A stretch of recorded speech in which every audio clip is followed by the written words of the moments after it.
everyone, it's Mark Zielinski, and it is time for, is it Panelore Dave? What are we naming this show?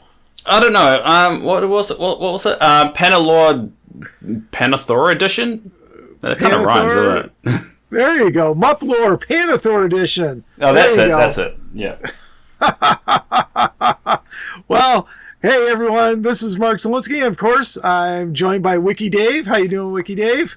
I'm alright. I'm very tired and very disorganized, but, you know, that's pretty much an ADHD life right there. There you go. And hey, we have a special guest with us tonight.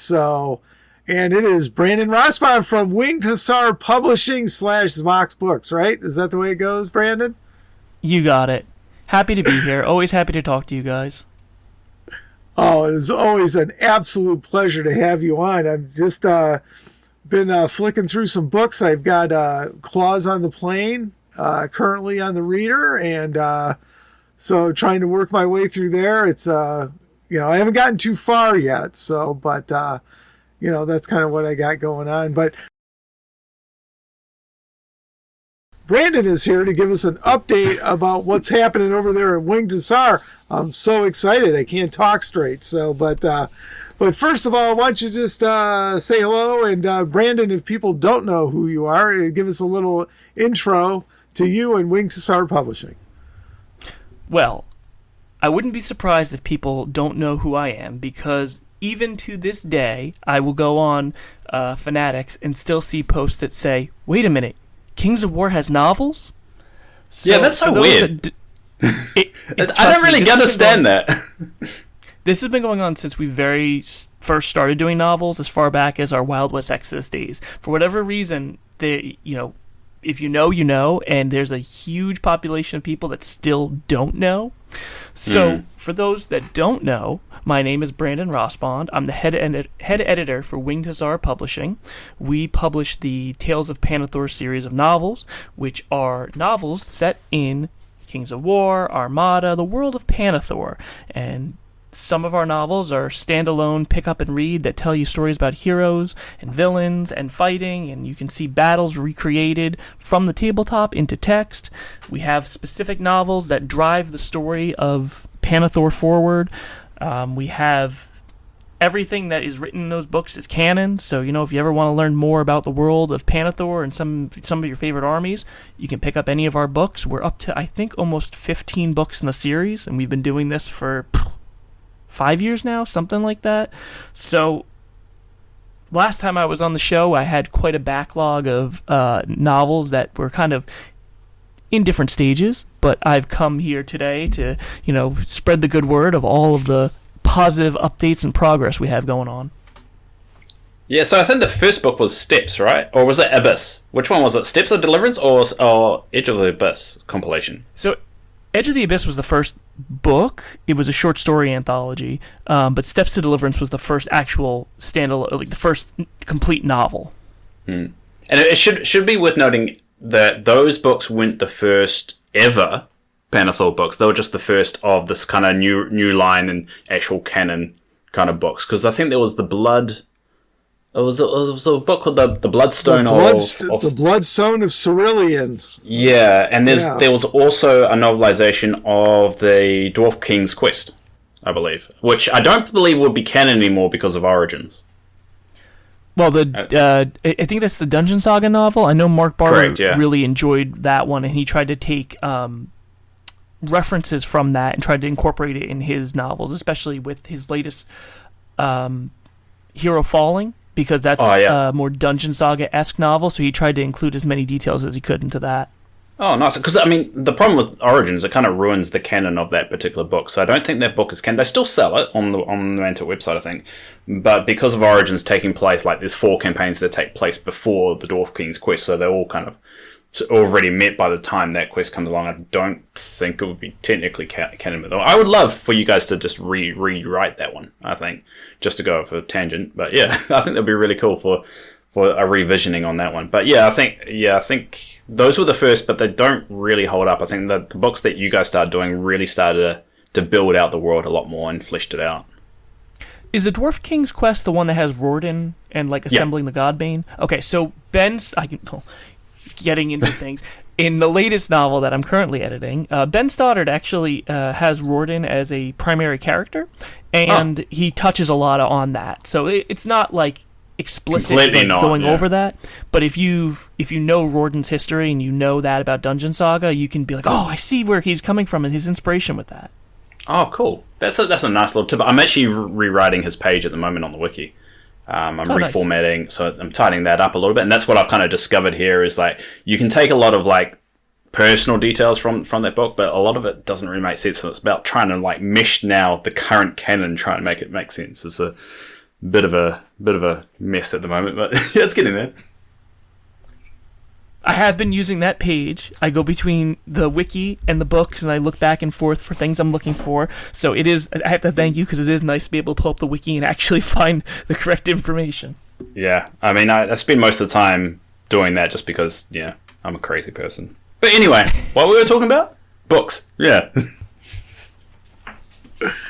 Absolutely. Yeah, we could, we got to get a little bit back on track here, I guess. So, but Brandon, you were just talking a little bit about Winged Hussar and working through your intro. So, yeah, sorry. Yeah, I mean, no, that's good. I mean, that pretty much sums it up. I mean, I've been in the Kings of War community since we started working on these novels. So, I mean, if you've been to Adepticon, you've more than likely seen me or ran into me.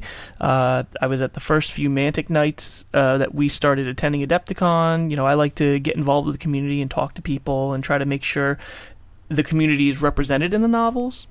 So, you know, we have all sorts of nods to different player characters throughout the years. I try to make sure we have at least one or two in every novel because, you know, the community, the players are the reasons why we're doing this in the first place. So, still keeping up with that. And do you want me to just jump right into what's going on? Because I'd be more than happy to talk about it if you want me to. Oh, yeah. Well, I'm going to ask you a little bit about Adepticon for this year just because I'm sad I'm not going. But you guys are going full force at Adepticon this year, right? Yeah, we're happy to be back there again. Last year's show was really good, and we're happy to see what happens in Milwaukee.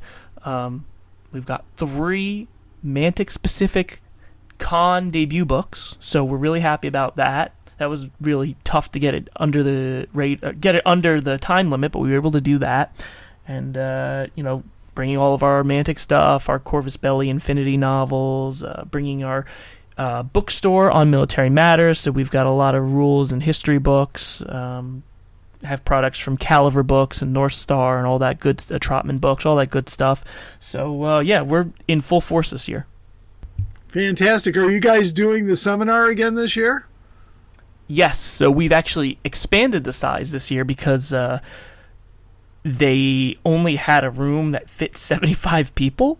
And so we're like, yeah, sure, we'll see what happens. So I don't know when this episode's going to air, but if it's before Adepticon, there is still plenty of spots to sign up. If you want to come listen to what it's like to work in publishing or work as an author, or if you have any questions, or if you want to learn more about what it's like to work inside an IP like Kings of War or Infinity, etc., come sign up, come listen to our seminar. Ben Stoddard is going to be there, and so he'll answer questions as far as the author side of things. So it was a lot of fun last year, Mark, as you can attest to. So hopefully we're going to have just as much fun this year. Yeah, absolutely. It was a really good time last year, so I would encourage you to go. Again, I'm very sad I'm not going this year, but hopefully next year. So there you go. Well, while we dive right in, Brandon, you're here to give us the Winged Hussar Publishing update, which we're all excited about. We love hearing about the new books and what's coming out, and we'll see if we can squeeze any secrets out of you, for the end of the current run and stuff like that. So, where would you like to start? I mean, secrets, it's not hard to squeeze them out. I mean, I like to just, I've told you before, once you start getting me talking, it's hard to shut me up. But, just as a general overview, we've touched on a bunch of different factions, and we're trying to expand, what the novels cover, and we don't want to get stuck in that phase again of, oops, all Basileans, or oops, all dwarves, as is currently going. But, we have a nice mix of different things coming out. The 3 books that we're going to be going to Adepticon with are Claws on the Plain, which has been having, it went through the ringer of edits and pushback because of needing to have Mantic plot-specific books come out. Then we have Through Thick and Thin, and then we have the relaunch of First Strike. So I'll go over each one of those first. Claws on the Plain is a novel set on the Ardavikian Plains. It's written by James Dunbar. It kind of follows Darvlid's Wall a little bit and kind of the mercenaries that inhabit there. So this is kind of the first novel that doesn't specifically deal with a Mantic-specific faction, and it kind of encompasses kingdoms of men. Orcs are also a big role. Dave, you and I have had a conversation. You're excited to see how the orc society plays out in this one because, there's not a lot written about orcs and what makes them different in Mantic's universe. Yeah, so I've read some of Claws, and yeah, it definitely goes into a lot of cool world building, cultural things about orcs. So I'm really excited once that's out to start talking about it because there's so much cool stuff in there to dissect at the moment. I've read, I think about halfway. I'm about halfway through it. And then, so you've probably gotten to the ogres as well, right? Yes, I have. Yeah. So that was another fun thing, is him having there's, besides just Kingdoms of Men characters, there is an ogre slight point of view character, and I think James does a really good job of challenging some of the conventional norms between orcs and ogres, while still giving a very fantasy feel with the humans. So I'm really excited about the reception for that. Like I said, it's been in the pipeline for a while, but it's a good thing that it got pushed back as far as it did because it allowed us to keep the book in line with current lore. We got a new cover for it, which I think it was in Clash of Kings or Halpi's Rift. That's where the image originally debuted. It was Clash of Kings 2004 because I accidentally used it for a character that wasn't actually that character. Yes. So we had that debut with that, and then we were able to get it used as the main character for Claws on the Plain, which we were really happy about. And yeah, I'm a fan of James's writing. James worked with us on Nature's Night, and I had been wanting to get this out for years, but like I said, we had to push it back in order to push the Mantic-specific books forward, like Rise of the Celestians and Pride of a King. So, finally done. All the edits are good. Happy with the final work. You'll be seeing that at Adepticon if you're going there. If you are not going to Adepticon, it will be released worldwide on April 15th. Next book in the pipeline is Through Thick and Thin, which is the sequel to Mark Barber's novel Pious. So that is more specifically set in the Armada universe, and even though it is tailored in the Armada universe, it is supposed to be just general Panathor, so you don't have to play Armada to pick up and read it and enjoy it.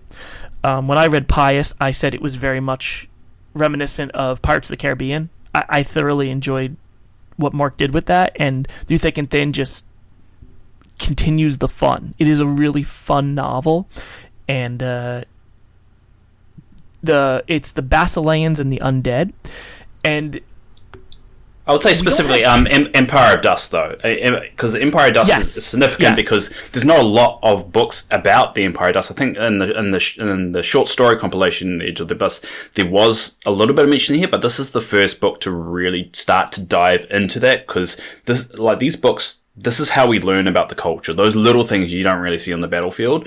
So yeah, if you like the Empire of Dust and you want to learn more about it, this is a good book, especially about the Armada stuff. You don't really see too much of it.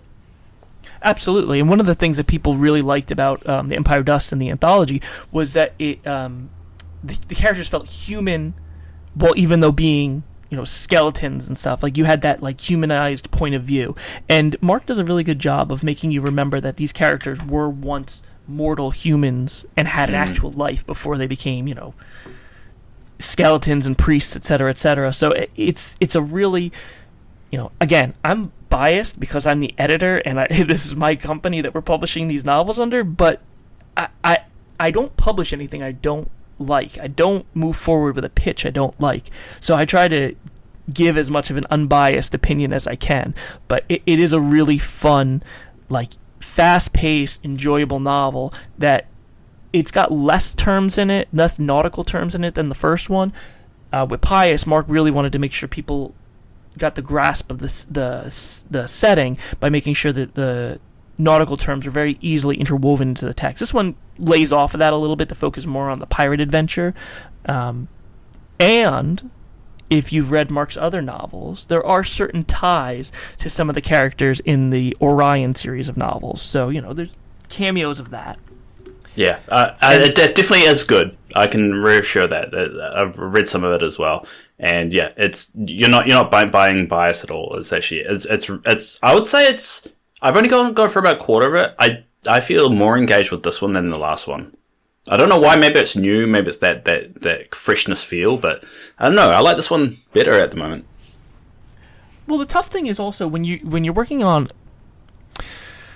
I guess it's kind of sort of biased to say when you're working on a series, but when you have a novel out first and then you write the sequel, there's less setup you have to do because true. The audience already should have some sort of idea of the characters and the setting, so you can kind of jump right into the action. You don't need to set so much time setting up. I find that true with a lot of the sequels of any novel we work with. Is the action tends to flow a lot quicker because you don't have to keep reminding the audience of where they are and who the characters are, and you don't need that build up because it's already there. You're already invested in the characters and setting, and you're ready to just jump right into the action.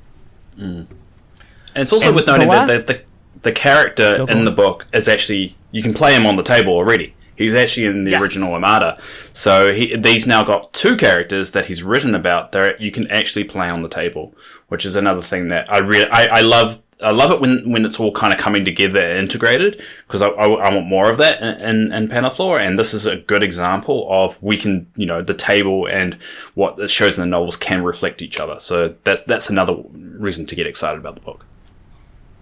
Absolutely. And we're working on having that happen more often in the future, so stay tuned for that. Good. The last novel we're bringing to Adepticon is a reprint of a novel that Mantic originally did, which is First Strike by Christopher Verspeak, set in the Warpath universe. That was, when we started doing these novels, that was one of the big things that people were like, please reprint First Strike. We really need more of it. So we finally got around to finding the time to be able to work on First Strike, and actually, we were able to find the time because Craig Gallant, who's one of our authors, who was formerly the host of the D6 Generation podcast, he's now come on to start working with us part-time. So Craig worked with Christopher Verspeak, and they got the novel into line. For those that have read First Strike, you might be asking, well, why do I want to pick it up again? Because there is a novella put into the end of this book. And for those that don't know what a novella is, it is longer than a short story, but shorter than an actual novel. So there's a decently sized story at the end of this book that will tie into Christopher's other works in the future. We've been in talks for a while now about what he's going to be doing next, so there is going to be a sequel to it eventually. It's just a matter of when he finds the time to write it and when we find the time to publish it. There's a whole new cover for First Strike.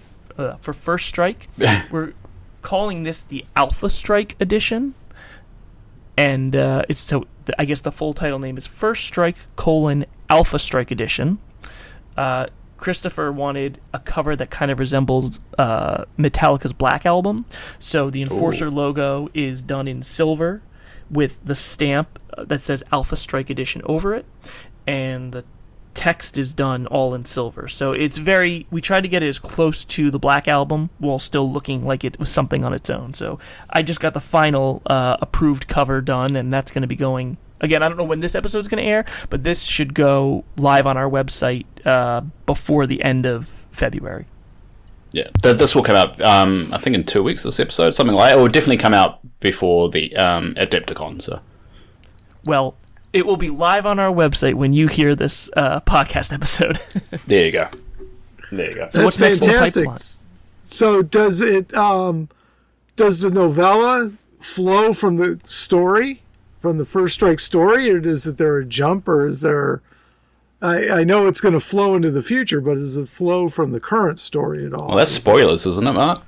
No, yeah, but there's got to be a little some hook here, So there is an explanation about why the novella is the way it is in the very first page of the book. And I don't necessarily want to spoil that because I don't know if Christopher wants it spoiled. So I know you guys are going to be talking with him. I will leave that question for him to answer. Perfect. Well, Claudio, so we're going to be doing an interview with him in the Warpath Lore podcast, and Claudio has, he was a big fan of that original book, so it'll be good to get them in a room and have a good talk about it. So we'll bring that up as well and try and get some information out of him. There's a very specific reason why he wrote the novella story the way he did and why it's being included, but I don't want to take the wind out of his sails, and I'm going to let Christopher explain all of that to you guys. Fantastic. A little foreshadowing. So absolutely. So I guess we'll go into what have you got to tease? What have you got to tell us what's coming? Because we know Rage and Grace is coming, right? Yes. So I've been working with Danny Graves on Rage and Grace. We are done second round of edits. I am going to get back to that as soon as I'm done working on my current project. Rage and Grace is different than anything else we've published in the past. It is much darker. It is a coming-of-age story, but it's also got Night Stalkers. And even though the protagonist is a young female elf, the Night Stalkers and the darkness that comes with that, tied in with how a young girl comes of age and learns of a bunch of things. It's dark. It's very dark. It's well written, but it's dark. So just if you're like me and you like the lighthearted fantasy, just be prepared. It's masterfully written, so it's got that suspenseful horror, but it's not like full on blood and guts and viscera everywhere. It's just very deep. Ooh, I mean, a lot of the Panathor books are dark. I mean, in Broken Alliance, you killed a dog, and that's pretty dark. I've seen John Wick. You don't do that. You just don't kill dogs. So, no. But it'll be good. I think one of the cool things about novels is that you can really explore many different avenues of the Panathor universe, and there are quite a lot of grim things in the universe that don't get touched on that we just briefly cover. So, I'm looking forward to how dark is dark. Also, I should mention that Raging Grace also features Twilight Kin, but Danny's done it in a way where it bridges the gap between the old Twilight Kin lore and the new Twilight Kin lore, because he originally wrote this novel before the new lore came out. So he's stayed true to the new lore while still making the characters have the old lore be relevant. So that'll be interesting to see how people react to that.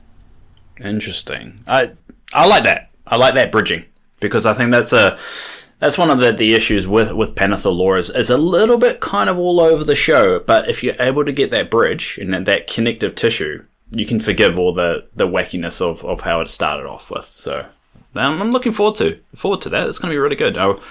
Danny is a regular on the Mantic Universe podcast, so he'll be good to rope him into it. I know we've been kind of not prying into his mind too deeply about it at the moment, so hopefully once we know when that's coming out, we can really dig into it.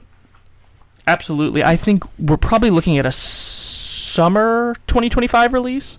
Like I said, it's close to the end of its edits, so probably like another month or two until we're done with that.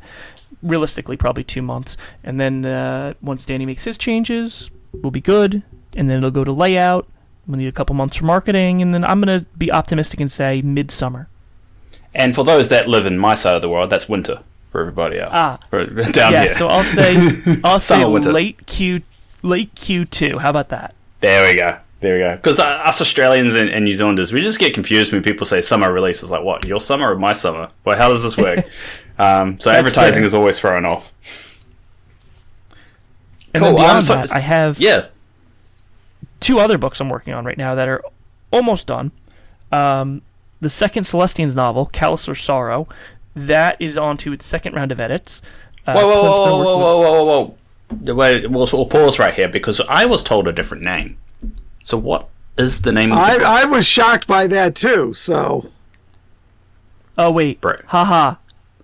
Wait, Brandon, don't, no, you can't worm your way out of this one. Alright, what's the name of the book, Brandon?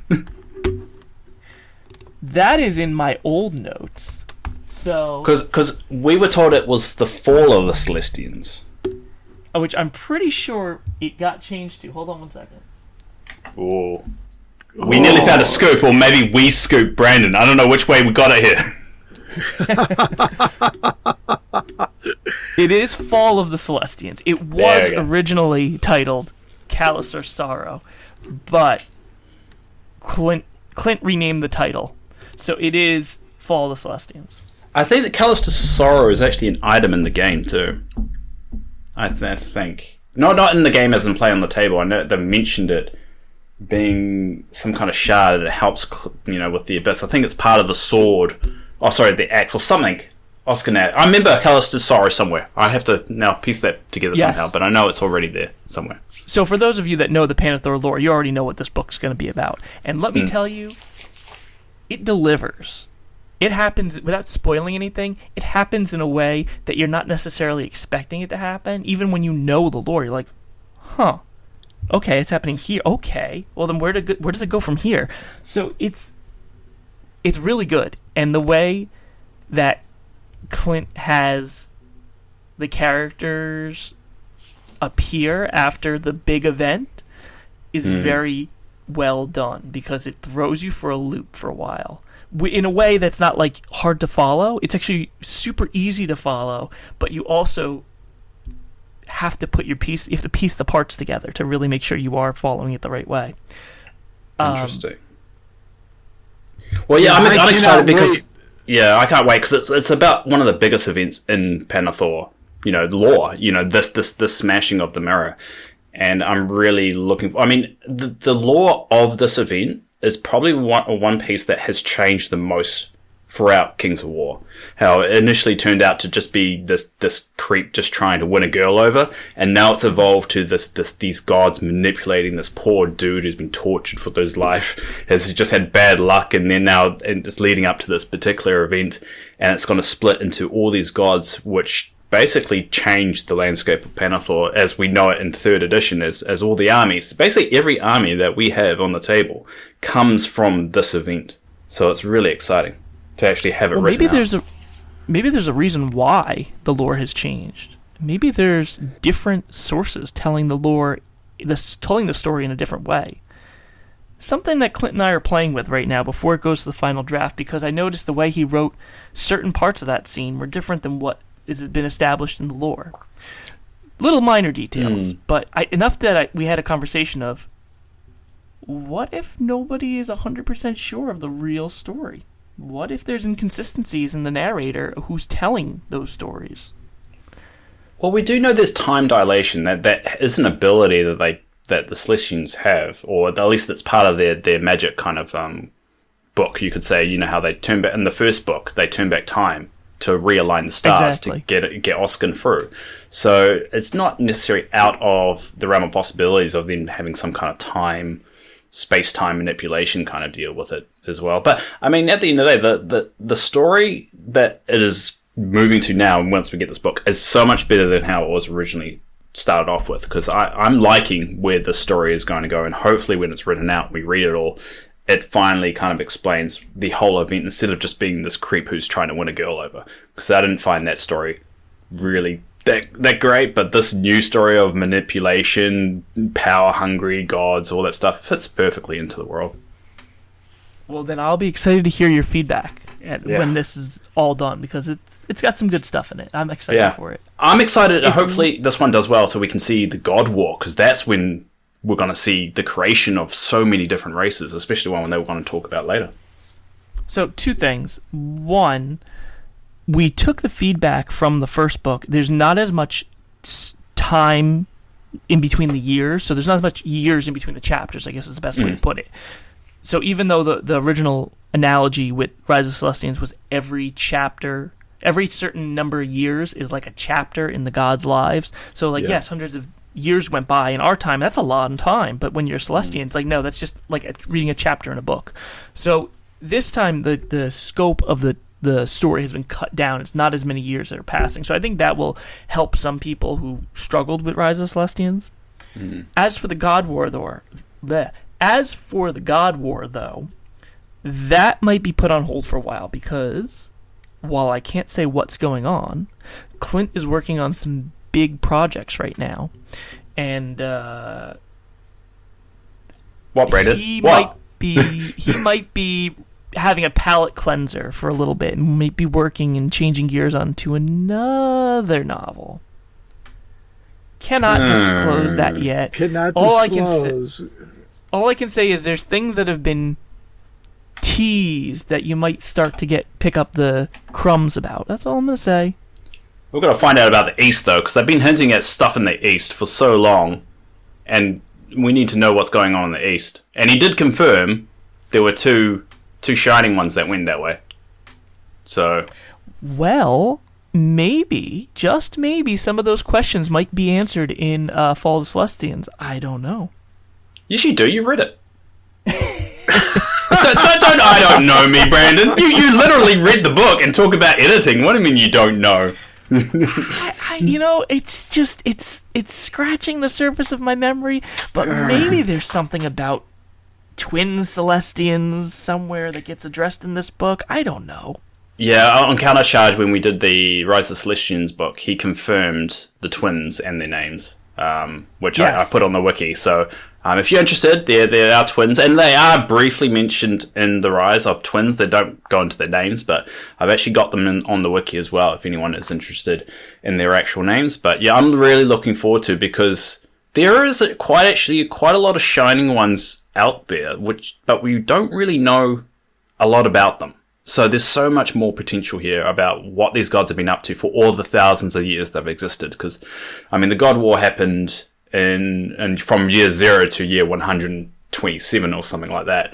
But then we're at year 3,866. There's 3,000 years of history that's taken place here, from when the mirror smashed into now. So there's so much more story to be told, which I'm really excited for. Well, then I will be very interested to hear your feedback about the twins' fate after you read the novel, because I think you'll have a lot more questions. I hate you, Brandon. I mean, I really want to know that. I love you, Brandon. So my ADHD impulsiveness is like, tell me everything right now. I've got a wiki to update. It's a nightmare at the moment. I just want to update it. But yeah, that's really cool. That's really exciting, because I mean, I want this book to do well, mainly because of my own weird sick pleasure of wanting to get the God War, and then hopefully that spurs enough interest to write about the Winter's War, which is actually quite important, because that's the first confirmed death of a shining one that happens during that. So, and it's actually the formation of the Infant Sea and a lot of stories that are based there. So I don't know. I just really want these stories to really do well, because these are like founding documents to the world, and it's great. Absolutely. That's exactly it. Well, hey, listen, speaking about Wiki and talking about updating the Wiki, before we started this call, you and I were talking about a certain character you were updating on the Wiki. So the other book that I'm working on in the midst of all this that's almost done is the second Dwarf Civil War book, which is called The Argument of Stone. And Rorden is a very big character in that one. And I think people who have played the Dungeon Saga games are really going to love the details that Ben's put in building Rorden's story. Yeah, he was seized at the end of Pride of the King, which was really cool to see. I think Rorden, I call them the Fab Four that's in the Dungeon Saga. I think those four are such key characters that should be really ran with and expanded on a bit more. And Rorden, being the nephew of the current king / Mad King, however you want us to call him, is such an important character to explore more, because it feels like he's the goodness of, dwarves are called good, right? But all the current lore is showing them that they're not quite so good. They're more of the neutral kind of negative. I think Royden will help bring that goodness back, because he's always such a positive. He lived in I think Goldenhorn for so long. He's basically talks like a human. He acts like a human. And he's a real kind of happy kind of character. So really good to dive more into Royden. I think he needs to be a bigger player in the universe for sure.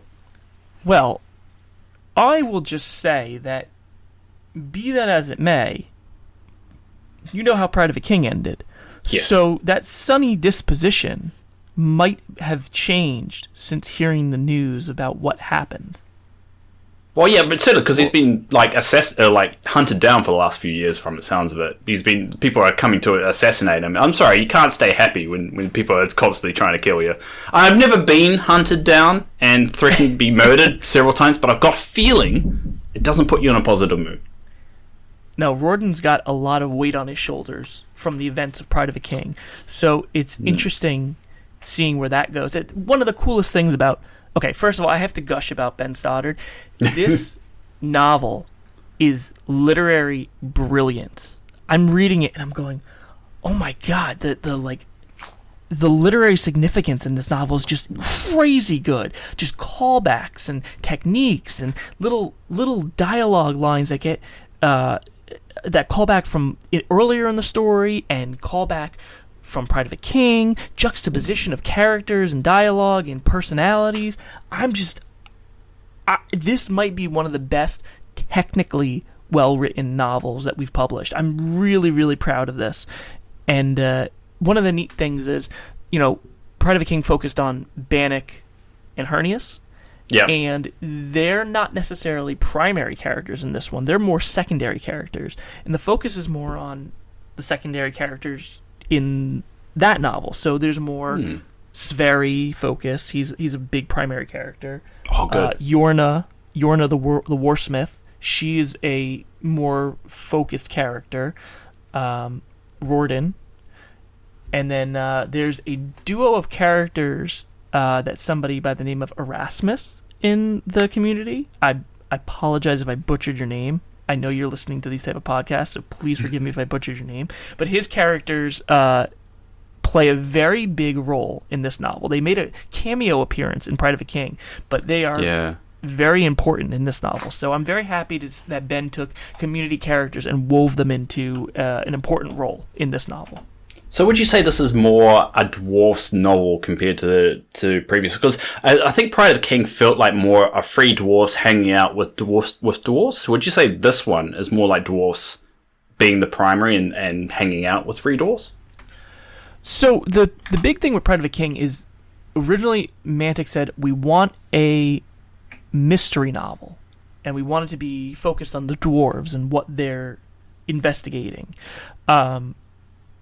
And so that was where the whole premise of that novel came in. This novel is 100% like dwarves being dwarves, focused on the culture and, the dealing with the aftermath of what happened in Pride of a King. This is a lot different in tone. And it's a lot of, responsibility, focusing on the responsibility, focusing on what it means to be a dwarf, focusing on pride versus loyalty. And it's very deep and it's very cool, and I think this kind of sets the dwarves apart from the other races. And I think we started seeing bits of it in Pride of a King and Honor's Price, but that was both Ben and Mike trying to figure out how to set up the world of the dwarves, and we got a lot of cultural aspects from those novels, but this kind of takes it to a new level.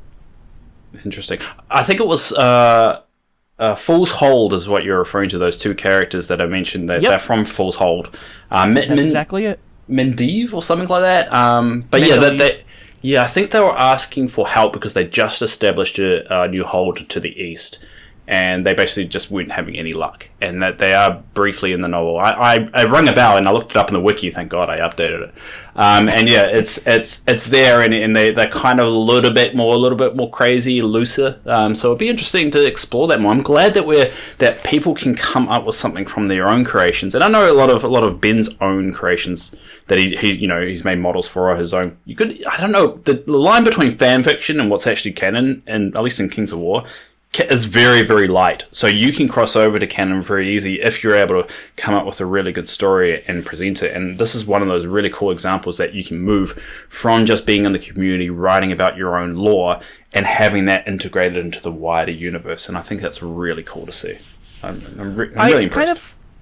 I kind of liken it to the Star Wars extended universe, where it's not canon until we say it's canon type deal, where it exists out there, but then once we bring it into the novels, then it becomes canon. So like characters who exist in fan fiction, we try to bring them into the novels and cameo. Now they are canon in the world. One day I'll get my blue halflings in canon of the world somehow. I've written a story about how there's blue halflings that are just drunk on berries and stuff, and that turn the skin blue. I'll somehow get that in. I don't know how, but somehow I'll get one of the writers to sneakily put a line in about them, and then it'll be canon, and then I'll be able to celebrate, and then everyone will hate it. But yeah, that's my goal. Cool. So that's the War of the Stone trilogy, I believe. That's what it originally called. So that's cool. That's real. So do we have an endpoint of this trilogy? Have you kind of mapped that out? So this is the second book, and you've got an idea of where the third is going to go. And just to add on top of that, Ben started, if you read Drowned Secrets and then you read Pride of the King, the evolution of his writing is definitely evident. I know exactly what you're saying the minute you started saying it. I'm just reading Drowned Secrets at the moment just because of the episode that we're doing, but also want to reread it and get a lot of that stuff down on the wiki. And just the evolution of his writing, you definitely have, I notice. And so I can't wait for that next book. Yeah, and while we're on the subject, that I think Ben got a really bad rap for whatever reason for some of the stuff in Drowned Secrets, and if you are one of the people that wrote him off because of certain events in Drowned Secrets, I implore you to read Pride of a King, because it's a completely different novel. The tone is completely different.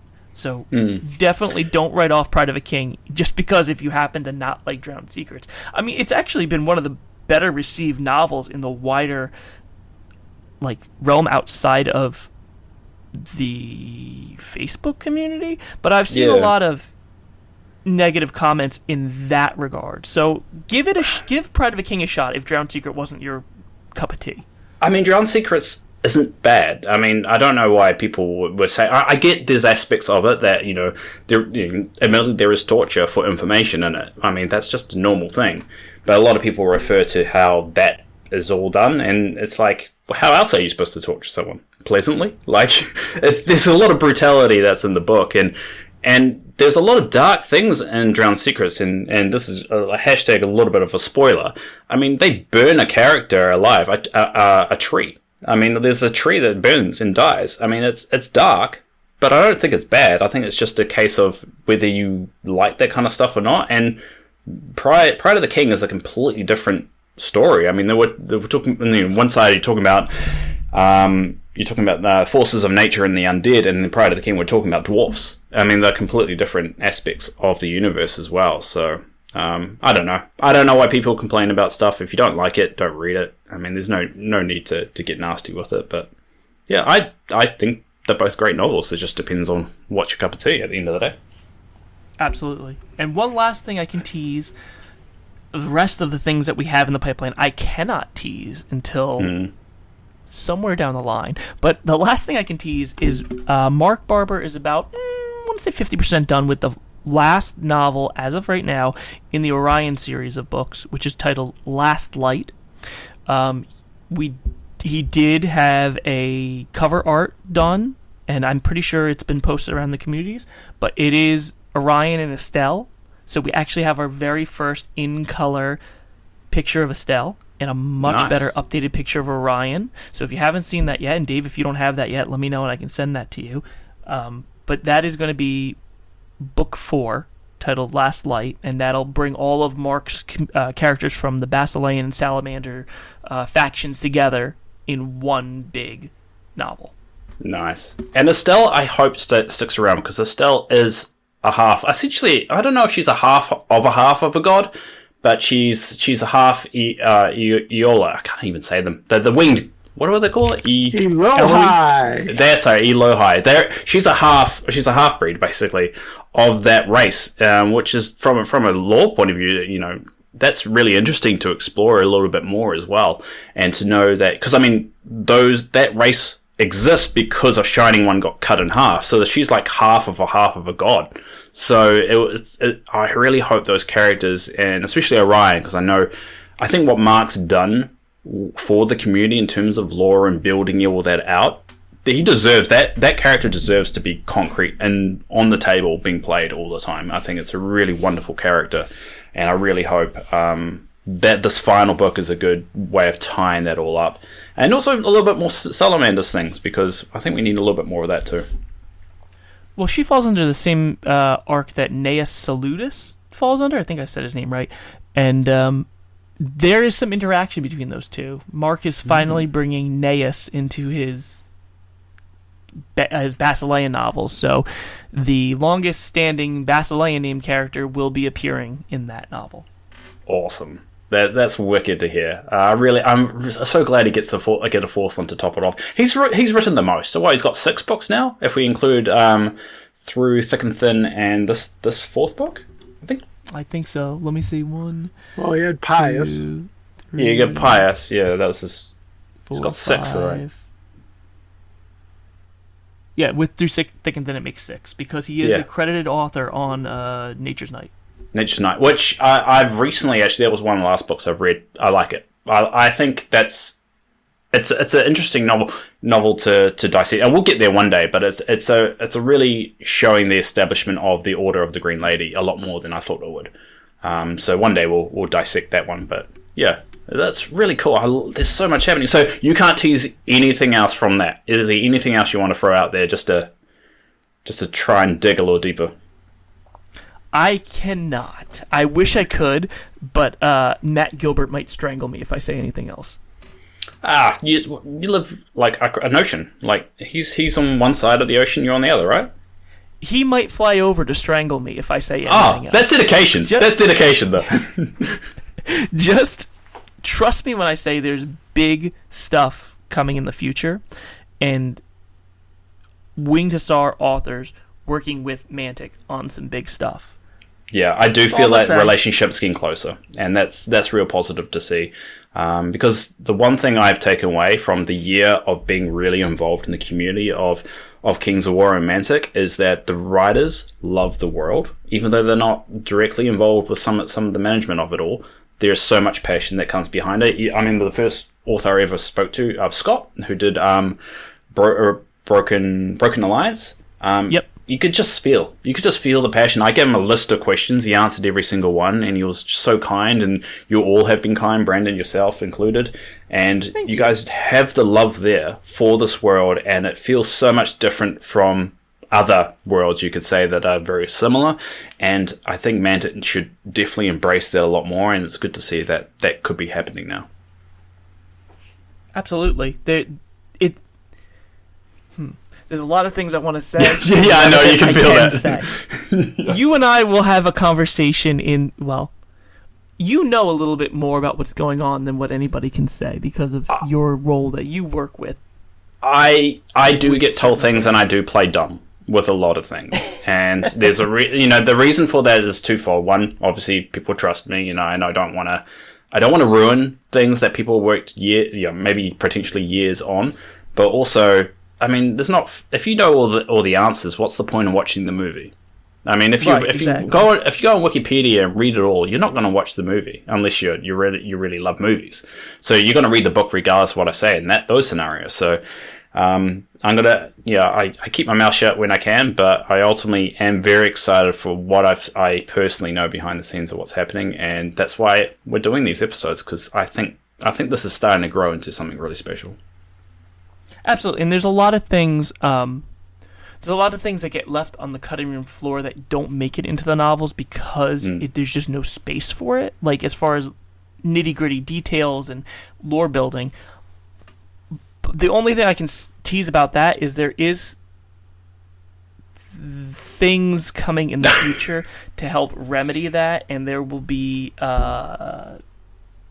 sources that interested gamers can utilize to kind of find some of the deeper details that don't necessarily make it into a novel, and there's no space for in the rule books. There's things coming. Lore is being that's built. More confusing than teasing. I'm sorry. that's very that's a very confusing. To me, that sounded like a wiki. It sounded like a wiki. I'm like, what the hell? Message. Yeah, they come up with a brand new wiki and it just erases everything I've done, and I feel real sad. Well, maybe there's going to be some support to the wiki in grander terms. I don't know. There's no concrete thing yet, but I just know that there is work being done to have a space for the minor details to have accessibility. That's really, really cool. I hope there's so many avenues you can go. I really hope they start personally, because I'm a big comic book reader. I do hope one day that we'll go down the comic book route, and then we have an ongoing series that explores characters that we don't really get too much I mean, sometimes you don't need, there's not enough to do a whole novel on a particular character, but just having like a 3-issue comic book miniseries about a character, explore their origins, there's so many avenues that can go to, and it's just about having people voicing their desire for that kind of content. So those resources that come out, whatever Brandon's hinting at, I mean, even though we just talked about things I actually know nothing about this. I don't know what Brandon's on about. I think he's drunk. But yeah, just make sure you embrace all that stuff, voice it. If you don't like something, it's absolutely fine to mention it, but if you do want something or really like something, voice it out there. As Brandon mentions, or mentioned to us, there's some people that don't even know the books exist. I mean, that's something, I find very puzzling considering how many there are, and it's on the Mantic website. But it's all just about voicing it out and telling Brandon what you guys want to read and what you want to, because he does read it. He's definitely out there prying into all those Facebook groups and Reddit groups and so forth. Well, riffing off of that, Brandon, how do you think we could increase the awareness of people with novels and things like that? I mean, how do you normally spread the word? You're surprised that people don't know that there's novels. I mean, have you guys had any tried and true methods to do that with your other book lines, or? It's something we haven't figured out in 12 years of doing this. There's no matter what game system we produce fiction for, people will never fully grasp that we do the novel. It's amazing. In the worst ways, it's amazing. So I really, the more people talk about it, the more people engage with the novels. I know, Countercharge is doing the book reports, the book group. You guys are doing panel lore. There's more engagement now than ever before in the lore. I think people just need to interact with it more. And I think the best way possible is, I've said this before, if somebody was to paint Mantic minis in the style of anything from the novels, or an army themed around something from the novels, I would 100% feature it on our social media pages, and there might be some prizes involved too. A novel of somebody's choice. I don't know. I mean, it's something to consider. It's not something that's been done yet. There's only been one diorama in early days of the scene from Steps to Deliverance. It was beautiful. But I haven't seen any minis based on the novels since. So, if you have minis that you've painted from the novels, or if it's something that you're playing around with, or something we can interest you in, absolutely reach out to me on any social media and send me pictures, and I will promote you as the artist, and we can discuss potentially a free novel of some sort. And for those that don't know, what's your social medias? Oh, you can find me at Brandon Rospond on Facebook and Instagram. You can reach out to Winged Hussar Publishing or Zmock Books. Zmock Books is the sci-fi and fantasy imprint of Winged Hussar Publishing, but for the most part, I manage both social media pages, so you can reach out on either one of those. Really and anywhere, And adding to that, I do hope people dive into it. I mean, I put a model aside for Gwyneth Perry from the Broken Alliance books. I've always wanted to paint her up. I've just never really got around to do it. I've set a model aside for her. But yeah, I think we do want to encourage her. I do personally one day want to start a competition called the Golden Celestian, where we reward tournaments. You give the best painted model a Golden Celestian, which is named after one of the Celestians. But also we could do a lore based one as well, which would be really cool. That would be a personal dream of. I'm sure there's a lot of stuff we can do within the community to help push it a bit further, including out those tournaments, having a focus instead of just the game. People coming with their particular painted figures specifically for a particular character. I think that would be really cool. Yeah, it would be neat to see. Yeah. Did we ever get anywhere with trying to get the character models into the vault? Is that getting any traction anywhere? Or are we? No, but there are other plans that I have to keep my mouth shut on. So things are moving. That's all I can say. Do you find just on a side note, do you find the relationship with you and Mantic a lot better now, or than it has been in the past, or is it's about the same? Just you guys talking a little bit more. I mean, we've always had a good relationship with the guys at Mantic. I mean, I've always sung their praises as far as a company and as far as communicating. It's a tough line to straddle because, the books are our work. We produce the books. We can't, even though it's Mantic's IP, it's not up to them to necessarily promote the stuff at top capacity. That's us. That's for us to do.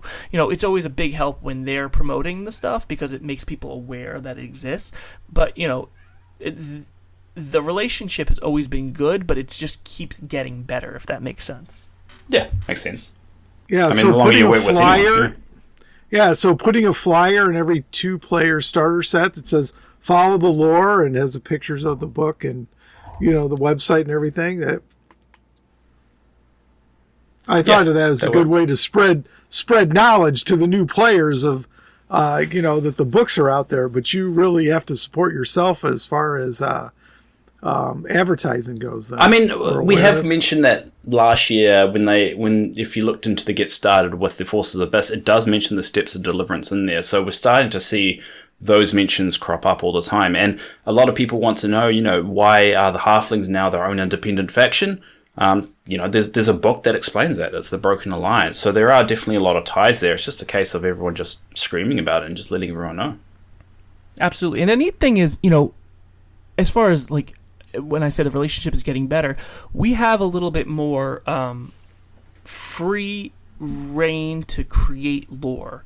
There's been a lot of questions that for a little behind the scenes, in my editing, if there's a line that comes up that is kind of an overarching statement that isn't necessarily tie into just one book, but is a statement that's made about the whole faction, I highlight it and I have a list of notes I send over to Mantic at the end of every edit to make sure that none of the authors are infringing on existing lore or breaking any lines that they're not supposed to. And as we've moved on, there's been a lot more that Matt's that there's nothing been written about it. So yeah, go for it. World build, create stuff.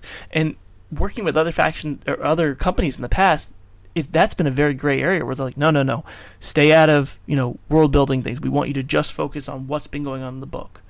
So it's really neat to see that the authors get a little bit more free reign to kind of world build and create lore that exists. And it doesn't always have to be groundbreaking lore, but little details that get seeded in. Yeah.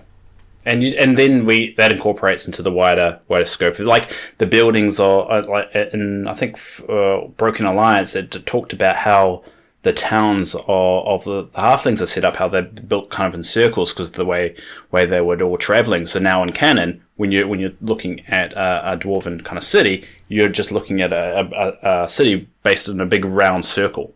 And so it's really cool seeing those little things that when you're thinking about in your mind, what does this culture look like? That's now part of fact. If you're ever building your armies up, and if you're building some terrain, you can just incorporate a lot of that stuff in. And I really want to start seeing that hopefully on the table. Absolutely, I agree. All right, well, I think that's about it, but there is something I wanted to bring up that I'm kind of throwing at you, Brandon, last minute. Now, Mike Rossi has been on a few podcasts mentioning signing something about a potential thing that he might be working on in the future. Are you allowed to say anything? Because he's mentioned that on a couple of podcasts now. Yeah, so we just signed a contract. We've talked about it for a while, but we've officially signed a contract with Mike that he's going to be working on a it's still in early stages of what it's going to be, but it's kind of like a Monster Slayer buddy romp novel. I think it's going to be an ogre and a goblin.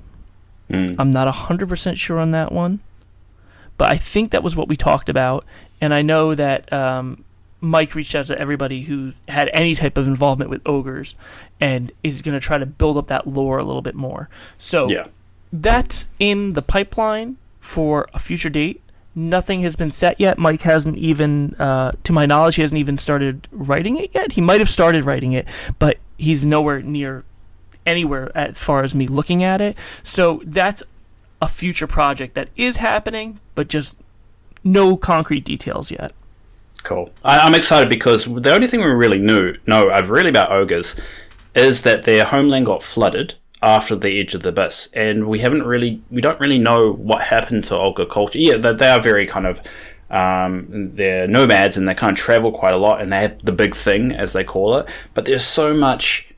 I feel like there's so much unique stuff of the ogres in Panathor that we really should expand, and I hope they don't go down the whole stereotypical ogre route, the big old dummies and all that. I feel like there's more to them, a little bit more intelligence, and all the depictions, at least, of ogres in this world shows that they're not stupid. Yeah, a little bit savage, but they're not stupid.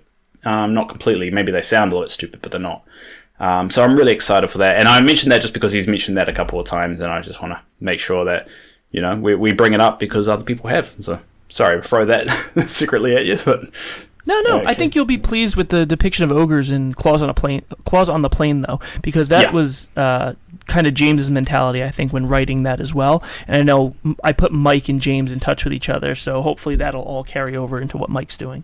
Amazing. And I think Claws on the Plain takes like 6 months after the Edge of the Abyss. I think it's around that after the flooding. Right. Yeah. Cool. I think that's about it. What about you, Mark? Any last questions for Brandon? Oh, no. I'm really excited for everything coming up. You know what? I will ask one question. So, go for it. Is there anything happening with Champions? Oh, no. Oh, no. I don't think Brandon can tell you anything. That's my gut feeling. Maybe. The only thing I can tell you is there was a lot of discussion with Mantic, and... I just can tell you that none of the characters are Winged Hussar Publishing characters. So none of the characters from the novels are in Champions. I can tell you that. Including Grogger, who we know was created by the same person who's writing Champions. Yes. I have seen the list, and I cannot say a single thing about said list, but I think you guys are really going to like the characters that they've come up with. There's a reason why, I have been told, there's a reason why none of the characters were used from the novels, and I can see where the mindset was. So I think you guys are going to like what they're coming out with. I don't know. I've just made 1,000 character profiles for the wiki. I don't know if I want to make more. I mean, you get exhausted after the 1,000th one. Yeah, it kind of wears on you after a while. Yeah, but I'm sure it'll be fine. Me and Mark will dive into it, and it'll be interesting to see what they dive into, whether they place it. I mean, the best tool they have in their arsenal is timeline. I mean, they could place this several years ahead of everything that we're experiencing right now, or even in the future. So it would be interesting to see, one, where this placed, one, if it's clear when it's placed as well, and the reasonings behind it. So yeah, I'm looking forward to it, even though I'm a bit nervous about it, because every time when there's a new game that comes out, the lore does get a little bit chucked around a little bit, but I'm excited to know what's going to happen. When it does come out, we'll have to have some more conversations. That's all I can say. Okay. All right. So it's a lot of teasing this episode. Yeah, more conversations is always a good thing. I don't know. Most of my conversations, I just start talking about something else. I have to be very careful with what I say, because like I said, I could ramble on because I'm very excited about the rest of the stuff that I can't say, but It's like one of the things of I should just shut up and go, yeah, great. Nah, Brandon. No. The head of Mantic tends to say a lot of things he shouldn't. I'm just saying, he tends to drop a lot of things, so you doing the same is only respecting the company, in my opinion. There you go. And that is exactly what I was just going to say. We have to have an episode with Brandon and Ronnie. Oh, we will find everything out. Their guts. Yes. It'd be amazing. All right. No, see, cool. With Ronnie on, I just let him do all the talking, and I would keep my mouth absolutely zipped shut. The great thing about Ronnie, his passion is infectious, and you can see it. You can see it no matter what interview he does, and he's just got that love there. I don't know whether he should be saying some of the things he does. He's just so excited for it. And to be honest, if you have that person leading the company, or at least helping drive it, you like to think some of that will trickle down as well. I personally do have a few issues with some people at Mantic, but only because of little things. I do respect every single one of them. It's just I butt heads a lot because I'm a little bit opinionated. But Ronnie is just one. I've never spoken to him, but from afar, I just love the guy. He seems like a really great fellow. He is. There you go. Well, there you go. You just inspired an episode, Dave. We're going to have Ronnie on lore. So we're going to get Brandon, Ronnie, and the two of us together. I think it would be epic. I'm going to start campaigning for that right away. So we'll do it as a particular special. It'll be the crazy lore special. We'll call it something weird, and just have it in a particular series every once in a while. All four of us get together, and it's just a vomit fest of lore. It'll be great. Just promise Ronnie you know where his hat is, and just tease him with that, and then he'll be fine. I don't know that joke. So Ronnie loses his hat. Yeah. He loses his hat at every convention. He brings a hat, and then somehow it disappears. So it's a running joke about, where's Ronnie's hat this time? That's what we call it. Where's Ronnie's hat? And it's just an episode. There you go. That just goes absolutely nuts on lore. It's a bit of special. So yeah, that was really great, Brandon. That's a lot of information, a lot of teasing, and we'd love to have you on. And you know me, I'm always harassing you for things. So it's just good for you to come on and spill your guts about what's going on. Absolutely. Anytime you guys want to talk novels, let me know. I'd be happy to talk about whatever. Amazing. Sounds good. Yeah, no, you have an open invitation, so we're looking forward to it. All right. Well, we'll let Brandon go there, and then what we'll do is we'll head into talking about the Trident Realm. Not Realms, Trident Realm, because everyone says Realm sometimes. So we'll jump right into that. All right, so we're going to dive straight into the lore portion of the episode, and this week we're going to be talking about the Trident Realm of Nertica. I don't know how to say that. I call it Nertica. Nertica. But that's me. All right, so what we're going to... This is more of a simple live. We're not going to deep dive too much into everything. We're just going to go over the basics. So if you do want us to actually do a bigger deep dive into the lore, just let us know in the comments below, and we can do a follow-up episode in episode 2. So first step is establishing the Trident Realm of Nertica. We'll go Nertica. Let's break that down. So we've got Trident, which is 3. So we've got 3 kingdoms. So there's going to be 3 kingdoms we're going to be talking about. The realm is the complete thing. When we talk about the realm of the Trident Realm, is all 3 kingdoms, and then Nertica is what all 3 of them are called collectively. So it's kind of like the United Kingdom. I've kind of compared it to the United Kingdom because it's got 3. Yes, you've got Northern Ireland, but let's ignore. Let's hopefully it doesn't start another war. But let's ignore Northern Ireland over there. And so it's kind of like the United Kingdom. The main island. Let's call it that. The main island. Yeah, I'm trying to do it this delicately because I don't want to annoy anyone. And so we'll go. So that's how you kind of think about it in your mind. It's easier to do it that way. So, and these are the races that the Trident Realm involves. We've got Naiads, we've got Placiderms, we've got Thrill, we've got Riverguard, we've got Trident Kings, which there's a little asterisk in Trident Kings because now that we know the recent lore, are they actually their own individual species or not? I think it's a little bit vague there. We've got Pond Wardens, we've got Nautican, we've got Water Elementals, Dam Busters, Water Worms, worms? Yeah, that's it. Coral Giants, Kraken, Sirens, Gigas, and Death Horrors. Now, Sirens are actually just a subspecies of Naiad because I think they're subspecies of Naiad. The subspecies, I'm pretty sure of Naiads, who have just gone through heartbreak, so they're a little bit more warped. So those are all the species that are evolved. So it's a big collective mishmash of different races and types of creatures that we're going to be talking about. So they're all different cultures. So when we're talking about and Trident Realm culture, all of these creatures will be doing this culture. I don't know how to phrase that. It's early in the morning. I'm trying to wake up. Now the reading material for There you go. Yeah, the reading material for anyone that is interested, that wants to do their own research. You could do the free PDF as always. You can also look at the Clash of Kings 2025 with the Battle of the Coral Gate. There's a huge lore dump in there. A lot of good little short stories as well. There's also Drowned Secrets. Now, a lot of people look at the cover of Drowned Secrets and think immediately, yes, it is a Trident Realm book. It's not really. The cover is actually a little bit misleading for Drowned Secrets. It's more Drowned Secrets is more of a forces of nature versus undead book with characters from the Trident Realm, which aren't really from the Trident Realm because they've got kicked out of the Trident Realm. So, or kicked out, they're hiding. They're in hiding anyway.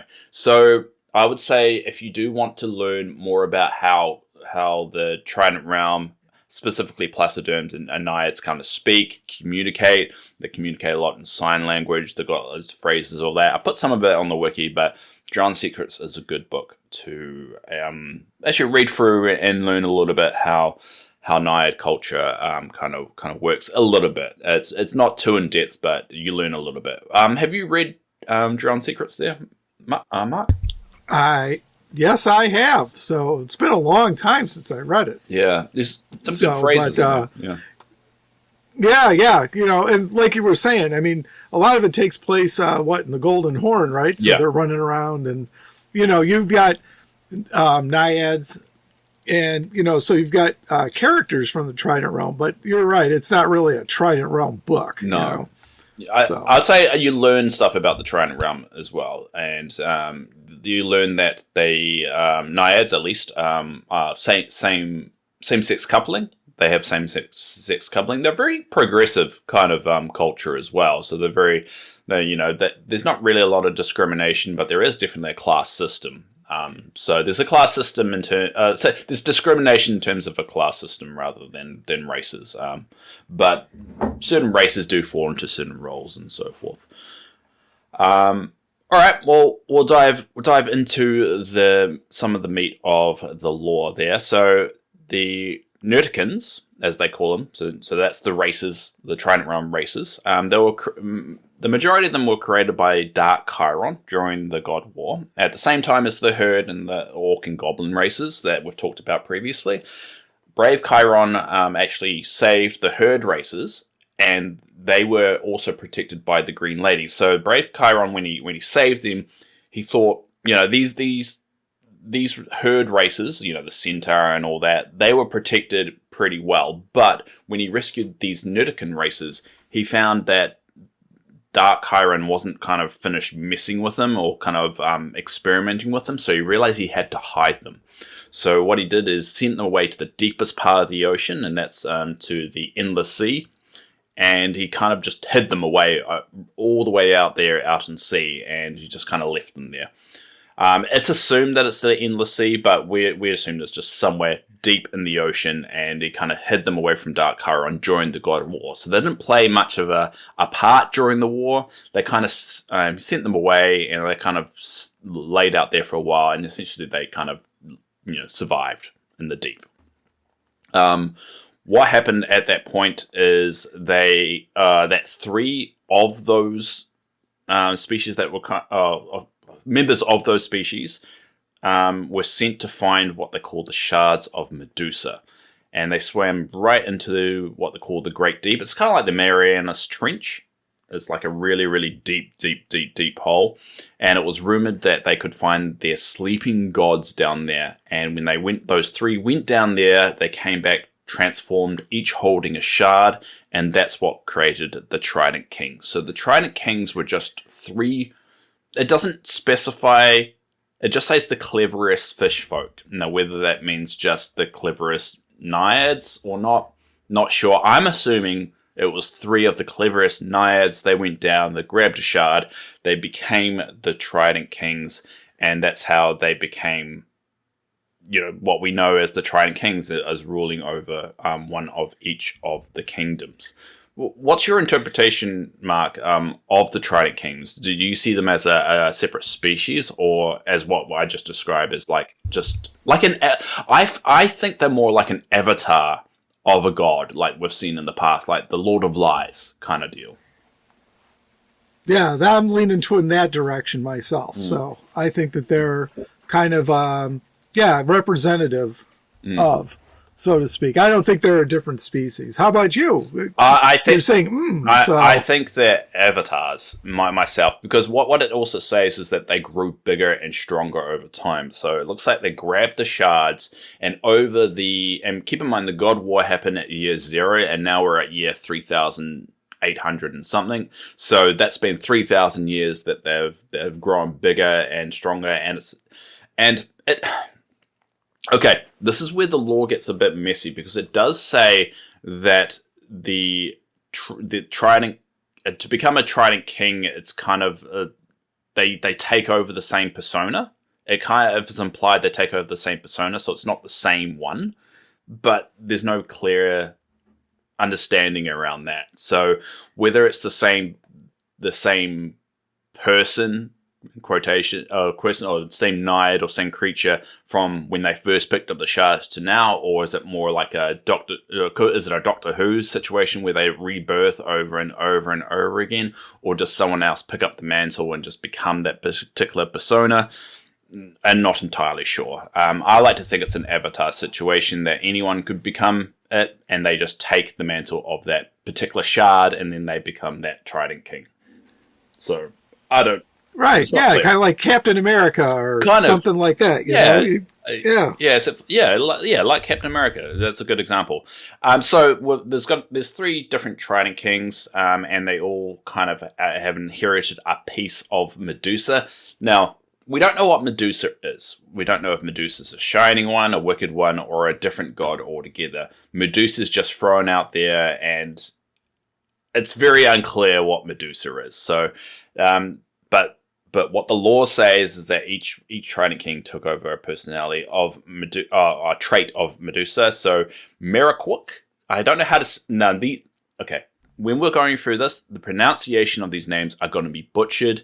They're not going to sound right, so I'm going to have to spell them a lot. So bear with me. If you've got a good pronunciation that you'd like us to use, please put it into the comments or join us on Facebook and correct us. Oh, no, actually, even better. Record yourself and then send an email to kingsofwarwiki@gmail.com, and then we'll play it on the show. And we'll see who can pronounce it right. All right. Oh, and we'll ramp that up, Dave. So, and if we think it's pretty good, I don't know if you can put the little pronunciation thing on there like they do online. Yeah, how they pronounce words, you know. There you go. We got to come up with something universal. Yeah, I'll put it on the actual wiki that you can push play, and then it actually says it. Cool. All right, so we'll do the first one. So this is Myrooq. Miraquok. That is they represent the heart of the sea. And then we've got Sithios, so Sythos, and that's the strength of the maelstrom. And then Lythal, which is ILYTH''UL, which is the light of hope. And these are the names of the 3 aspects of Medusa, and they're known as the Trident Kings. So whether they're the same creature that originally picked up the shards, whether they're just, they just changed hands. We learned in the Clash of Kings 2025 that they can kind of rebirth themselves. We saw that in the fight against the Lord of Lies as one of I think it was Miraquok was in a bit of a fight, and it looks like he was about to lose, and then he kind of they rebirthed themselves and became stronger and kind of rejuvenated. So I don't know whether that's a thing.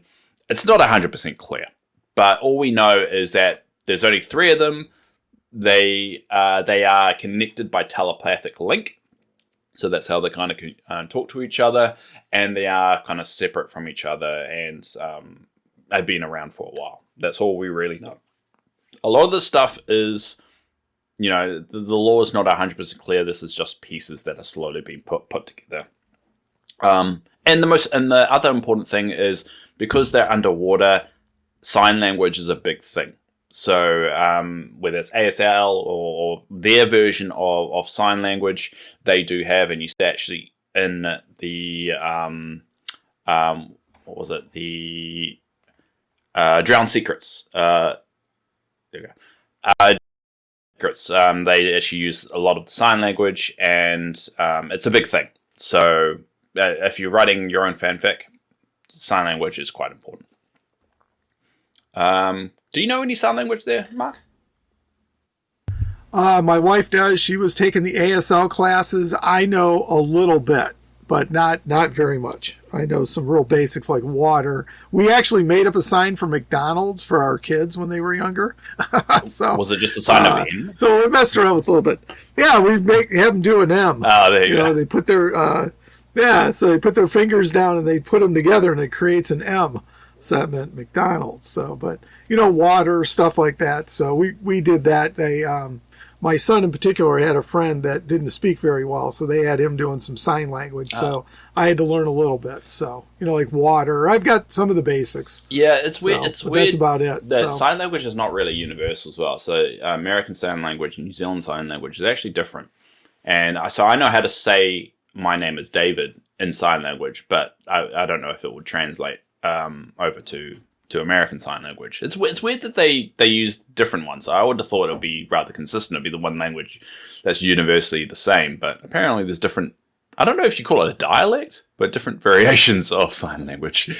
But yeah, so yeah, that's a really interesting kind of unique thing, I would say, about that culture, which sets it apart from the other Kings of War factions, is sign language. It's a big one.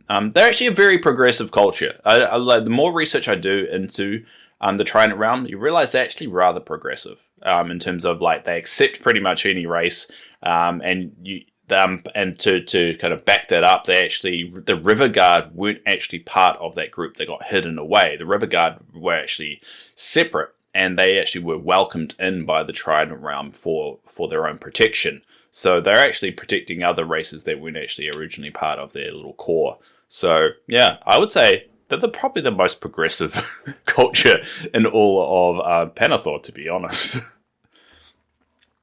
All right, so what we're going to do is we're going to go through the 3 kingdoms now and kind of give you some idea, because the whole idea of this episode is to give you a better understanding of, like, if you were going to describe the Trident Realm, what's the easiest way to do it. So a lot of this is bare bones stuff, but hopefully it will give you some idea. So we're going to use the United Kingdom analogy when we go through this to make things a little bit easier.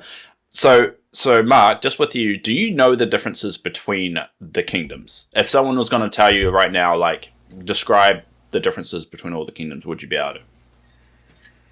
Well, I mean, there's England, Scotland, and Wales, right? Yes. So from the Trident Realm, I mean the Trident Realm kingdoms, that is. Oh, okay. I'll say no. No. Okay. So each kingdom is ruled by a Trident king, and they all have a psychic connection between the 3 of them, as I said before. The kingdoms themselves were founded after the Winter's War, when the Infant Sea was created. So remember, the Infant Sea didn't exist until the Winter's War. So the Winter's War happened like about 1,000 something-ish years after the God War. So all the races lived together away in the Endless Sea, and then Winter's War happened and melted the Infant Sea, and then they kind of expanded and kind of had more territory, you could say, to move around in, and the Infant Sea was a big part of that. So these kingdoms didn't exist until the Winter's War ended, and that's when all these colonies started cropping up. So the first kingdom we'll talk about is Mirimm. So that's Myrrrhimm. Now, it's primarily the home of the Thrall. So those are the weird, octopus kind of like Davy Jones from Pirates of the Caribbean kind of race. Those purple little psychic beings, and then giant giggers as well. So those giant kind of lobster crab things. So those are the primary races that live there. They have their own Trident King, and the Trident Kingdom is typically named after the actual Trident King itself. So Miriam is named after Myrroquoc, so they're Myrroq. And think of this kingdom being Scotland. So they're in the northern side of things. They're up in the north. It has many different water, underground towers as well that crop up, and it's the home of the Infernal Vent. So when I think this is when Harpy's Rift happens, the Infernal Vent kind of cracked open, which gave an entry point for the Abyss to pop out. And so that they were basically attacked by the Abyss quite regularly. And due to that, they were briefly aligned with the Northern Alliance because they are up in the north. So Mericum is in the north. Now, this is, when I'm saying they're in the north, it doesn't mean everything's in the north. It's kind of like, it's like a country. So there's bits, think of a country kind of layout. It's not exactly like a block. It's sometimes a bit squiggly lines and things that poke out. So just think that this is more of generalization, that they're in the north. So think of them as Scotland. Also think of them as the second biggest kind of kingdom of the three as well. The next one we got is Medusith. So that's Medusith, sorry.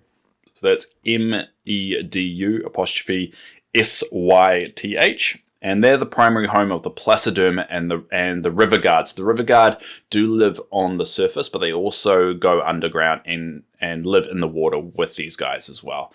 They have their own Trident King named Scythios, so that's the SYTHOS, and they are the largest kingdom. So think of them as being England, right in the middle. So they're in the Endless Sea, in the biggest portion of the Endless Sea there. So you've got Miriam at the top, you've got Medusith there, and they're the biggest one. And we don't really know too much about that because it's really deep in the ocean. We haven't really kind of described what's actually there, but think of them as the biggest one, and they've got a big population of Placiderm. And the last one we're going to be talking about is Ithilish, so that's ILYTHISH, and they're the primary home of all the Naiad.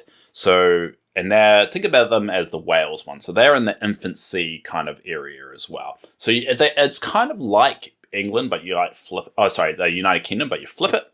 And so you can think of Ilish in the Infant Sea. You got Medusith in the Endless Sea, and then up north you've got Myrroquoc there. So that's kind of the way it's all kind of laid out. Not exact. There is a little kind of how it all lines up. It's not exact, but that gives you a good idea of where everything is. And Ithilish is named after the Trident King Ithilul. So that's ILYTH''UL. So the kingdom often matches with the Trident King, which is, it does make sense because, the kingdoms were established during the Winter's War. So, I mean, these Trident kings had been around for a while, so they kind of established their power.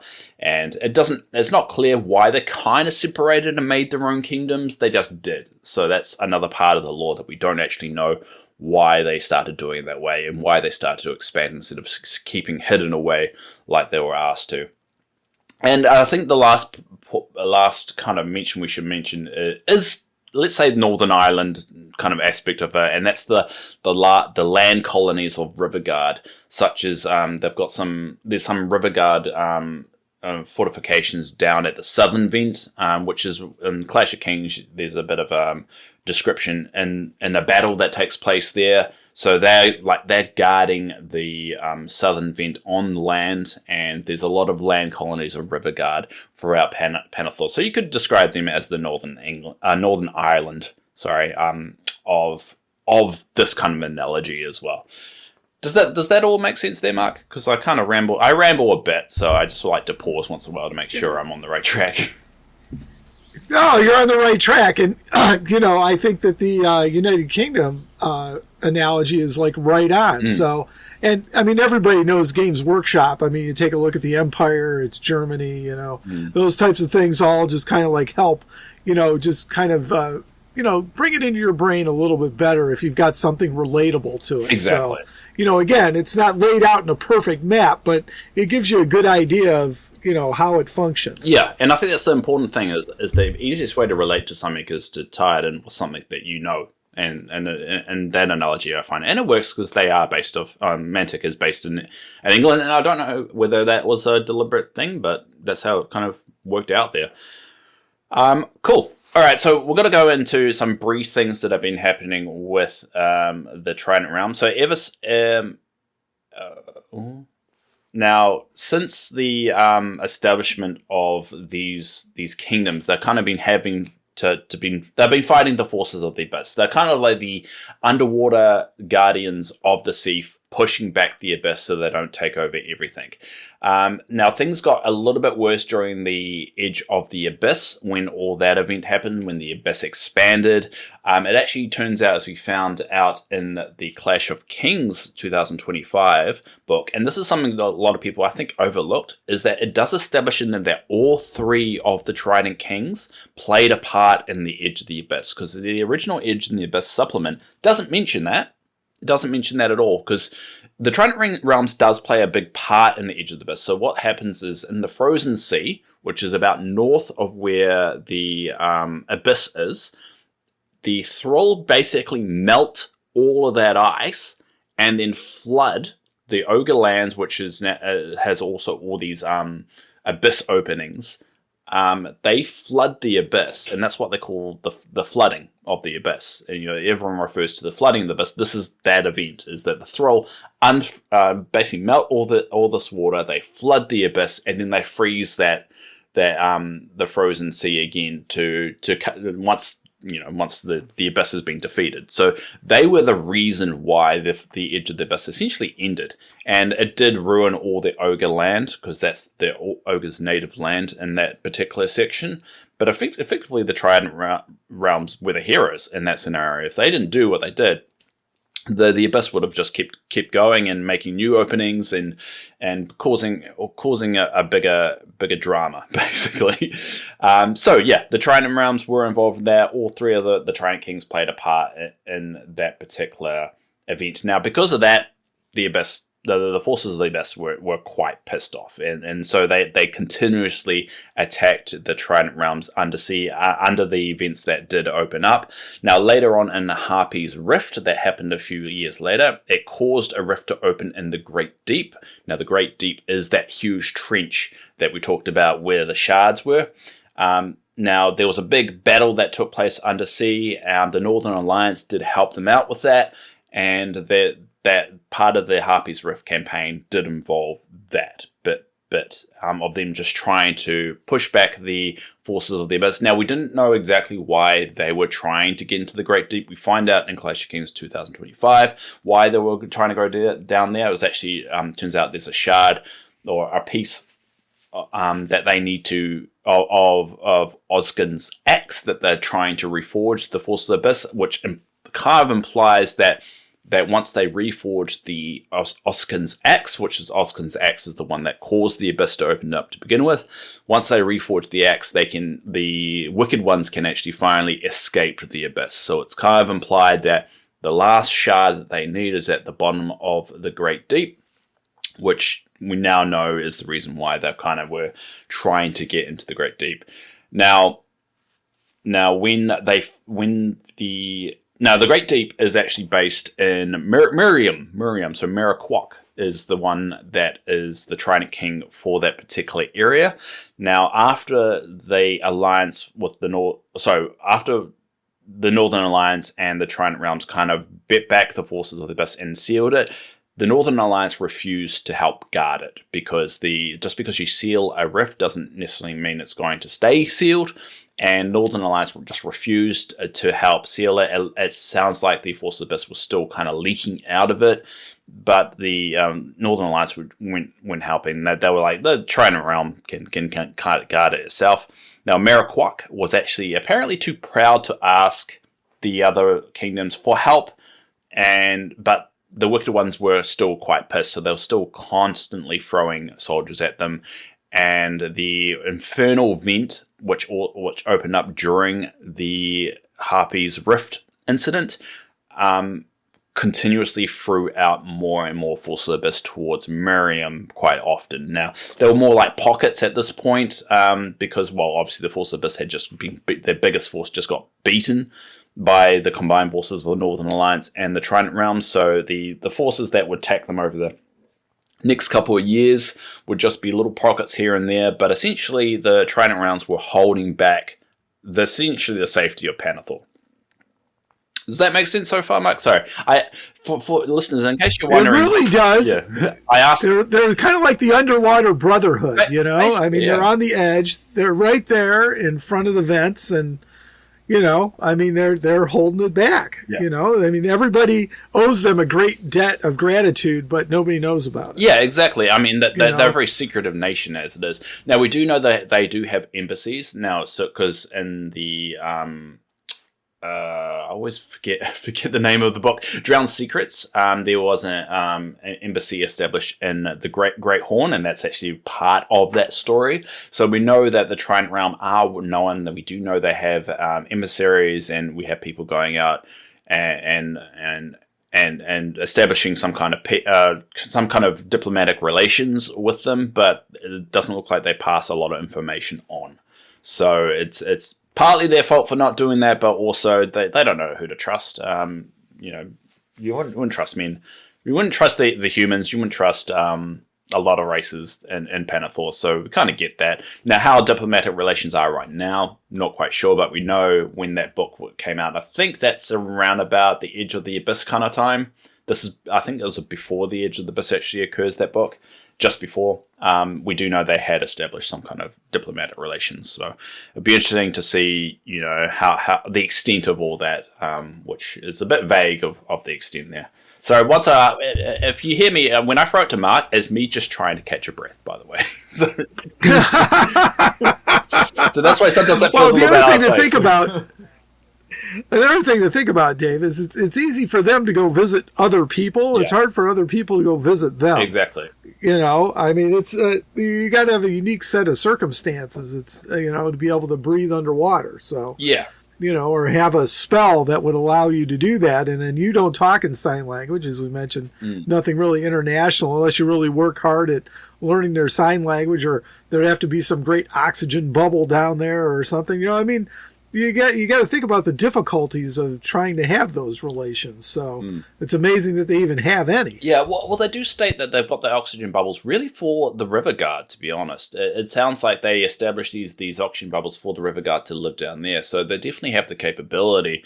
And they do mention they do allow outsiders to come down. It just doesn't really go into the extent of all that. I would assume there would be a few that would have really good relations that would go down and just have that dialogue. But where the extent is, because we know that dwarfs are kind of having their own drama at the moment. Free dwarfs are kind of friendly with them. We do see that quite a lot in Drowned Secrets. It looks like they are not, although they have been friendly with them in the past. The main character does interact with free dwarfs quite often. All the other races are a bit up in the air, but I can definitely see. I see, that continuing on and hopefully getting bigger in getting more expansive in the lore, and hopefully the 4th edition. This is one of the more unique factions. I'll be extremely surprised if this faction leaves with 4th edition. I think it would be a crime to do that because there's so much more that we can see, especially on the table for these models. Especially Trident Kings, I think they'll be really interesting. Maybe think about a Naiad who's been souped up and kind of like a super soldier. It'll be awesome to see what a Trident King actually looks like. And I think that's why they didn't come up with a Trident King model, because I don't think they 100% know what it looks like. I think the best interpretation, it's a giant Naiad. That's the way a giant mutated, slightly shining Naiad, and that's the way I've interpreted it. But I mean, once they put it on the table, everyone's going to have that vision of it, and I think they're nervous about showing that because that kind of ruins that idea of that mystery of a Trident King, which is a bit silly because it could be one of the more unique aspects of the Force, really. Right. I mean, the closest analog you have, in another game is, like the Deepkin. I think that's what they're called over in AOS. So, but they're kings, so to speak, are like these huge $100 plus models. So I don't think it needs to be that, but they could easily come up with a Trident King model and then just have the different customization to make all three of them look unique from each other. I think that would be really good, because already in the game with these new rules that came with Clash of Kings 2025, you can make all three different Trident Kings and put them on the table. They're called I think the Trident King of that realm rather than their name specifically, but it's from the sounds of it, they use the same name throughout history. So, I'm surprised they just didn't use that name straight out, but I guess just to make it easier to people that don't read the lore. But yeah, I think maybe.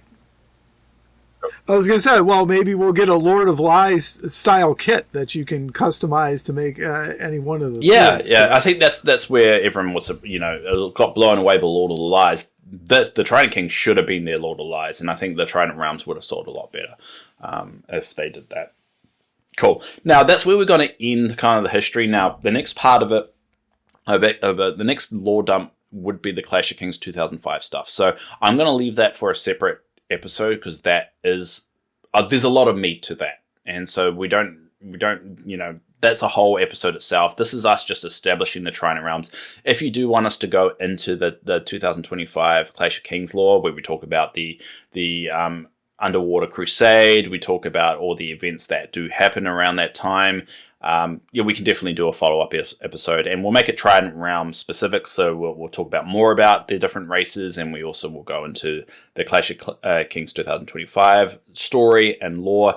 It doesn't really establish when the 2025 Underwater Crusade occurs.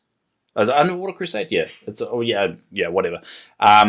It doesn't say when that occurs. All we know, it's after Harpy's Rift, so we know it's relatively recent. So it's hard to establish when it occurs, but we know it's a recent event. So it's a good way of kind of figuring out where they actually stand. And I think with 4th edition, hopefully that kind of helps establish where in the timeline it is going to take place. Well, we can also add in the stuff from Coral Gate. I'm actually building some heart piercers at the moment, and as well. And, they're playing a big role. So you got the two big Trident Realms and the Abyss, and that's, about the 2025 book as well. So, so maybe we can spin that all into one episode. Yeah, exactly. A follow-up, an addendum. Yeah. The Trident Realms 2. We'll make it Trident Realms 2 if you do want sequels. Because if you ever want us to revisit any of the episodes that we've done, we're more than happy to make a sequel. It's us just going through them and finding what people find interesting. So reach out if you do want us to do anything specific. So we'll quickly go through a note that I've written down here about Naiads. Their armor is made of metals and bone. Same-sex coupling is normalized, and it's a female-dominated leadership kind of structure as well. And they are typically spawned instead of given birth to. So just a little tidbits about Naiad culture. We'll dive more into the meat and potatoes of everything, all the other races at a later date. But those are the three key things that you need to know about Naiads. That's how they're. Well, I got to ask you one question. So now I understand that the lore changed somewhere along the line. Is that evident in all of the available lore right now that? What changed? Naiads went from that they went from like male female to all female or something like that. Well, that's the thing I'm still trying to establish, is that recent lore only refers to female Naiads, but previously it did make note of male and female Naiads. So I'm not sure. It does mention that they're the same-sex coupling of female, mainly female. They haven't really heard of any male to male, but there's not really a lot of male Naiad established characters, or none that I can actually think. So I think you are right, but I'm trying to be a little bit vague on that one until something's 100% clear, because it's never really been 100% clear. All I know is the recent lore is pointing to all the Naiads being female, but if they're all female, why would they even be called she at that point? Because there only be one sex, so they would just all be referred to as they at that point. There wouldn't be any male or he or she. It would just be they. So I don't really know, but I'm assuming that there might be. It could be. Did you ever watch the Orville? Yes, I did. Now, I love that show. Now the Mocklins. This is what I'm going for. Yes. So the Mocklins are a male-dominated species, and they've only got males. But once in a while, they have a female that is born, and it's not established whether females can reproduce the same way as male Mocklins, but they are still part of the culture. So I think they're more like Mocklins, is that there are males, just that they're very rare. Yeah, weren't the female Mocklins like hunted down and like tossed on their own planet, and they were kind of like a rebel group, or like killed outright, or something like that? They were smuggled to it. If I recall correctly, yeah, smuggled away. Yeah, and their leader was a famous New Zealand actor as well. That was in Once Were Warriors. That's how we know her. She is a very famous New Zealand actor, and if you really want a very depressing film, watch Once Were Warriors. It's a very famous New Zealand film. But she's in it as well, and she's a very gifted actor. I can't remember the name right now, but the minute I hear it, I'll click onto it. But yeah, so that's the end of kind of all that. Now, the things that we don't know, that we do want answers to is, one, who is Medusa? Is Medusa a god or a shining one? Or, I mean, for we know, Medusa could be a shining one that is stuck at the bottom of the ocean. Because there are a lot of shining ones that we don't know about, so we don't really know who Medusa is. Are the Trident Realms an actual race or more of an avatar? We're leaning towards more of an avatar, but again, we don't know for certain. They could have been an old Trident Realm race that 3 of them went down and became these things, and their race kind of died off. Typically, I don't know. And also, how big and widespread are the kingdoms? So we know that they are in the Endless Sea, but I mean, we don't know how endless the Endless Sea actually is, and that we're assuming something is over to the west as well. That this eventually, I mean, if we think of it as a globe, it's going to have to come round eventually. So we have to, we don't know really how big these kingdoms actually are, or even the layout of the kingdoms. We know briefly where they kind of sit, but there's a lot we don't know about the Trident Realms, which we're slowly trying to piece together. And the fourth one, which is a question by Chris, who asked on a Discord. And if you do want to ask a question on these things, join the Discord. It's the easiest way to get in touch with us. Chris asks, and this is I think a very easy question. No, keep in mind the Trident Realms are noted as a neutral faction. But Chris asks, are the Trident Realms the real good guys? Now, Chris, to be fair, is a bit biased because he's a big Trident Realm collector and player. But Mark, I'll ask you, are the Trident Realms the real good guys? The real good guys? Yeah. I don't know how to answer that one. Are they good guys? I would say yes, because I consider them the Underwater Brotherhood. So I think that they've saved the world on multiple occasions, and people just don't know about it. So, but they are. They do act as pirates, though, in the Infant Sea. It's established that Naiads kind of that's true too. But and stuff. Yeah, well, I mean, so I guess that makes you neutral, but I don't know. I kind of think of them as more on the good side, so that's just me, though. How about you? I think they've done good things, but I think if you're continuously raiding boats and stuff of people that are just merchants and stuff, kind of makes you the dicks. So I like that from a global point of view, they're good, but they keep on doing like things that they probably shouldn't be doing.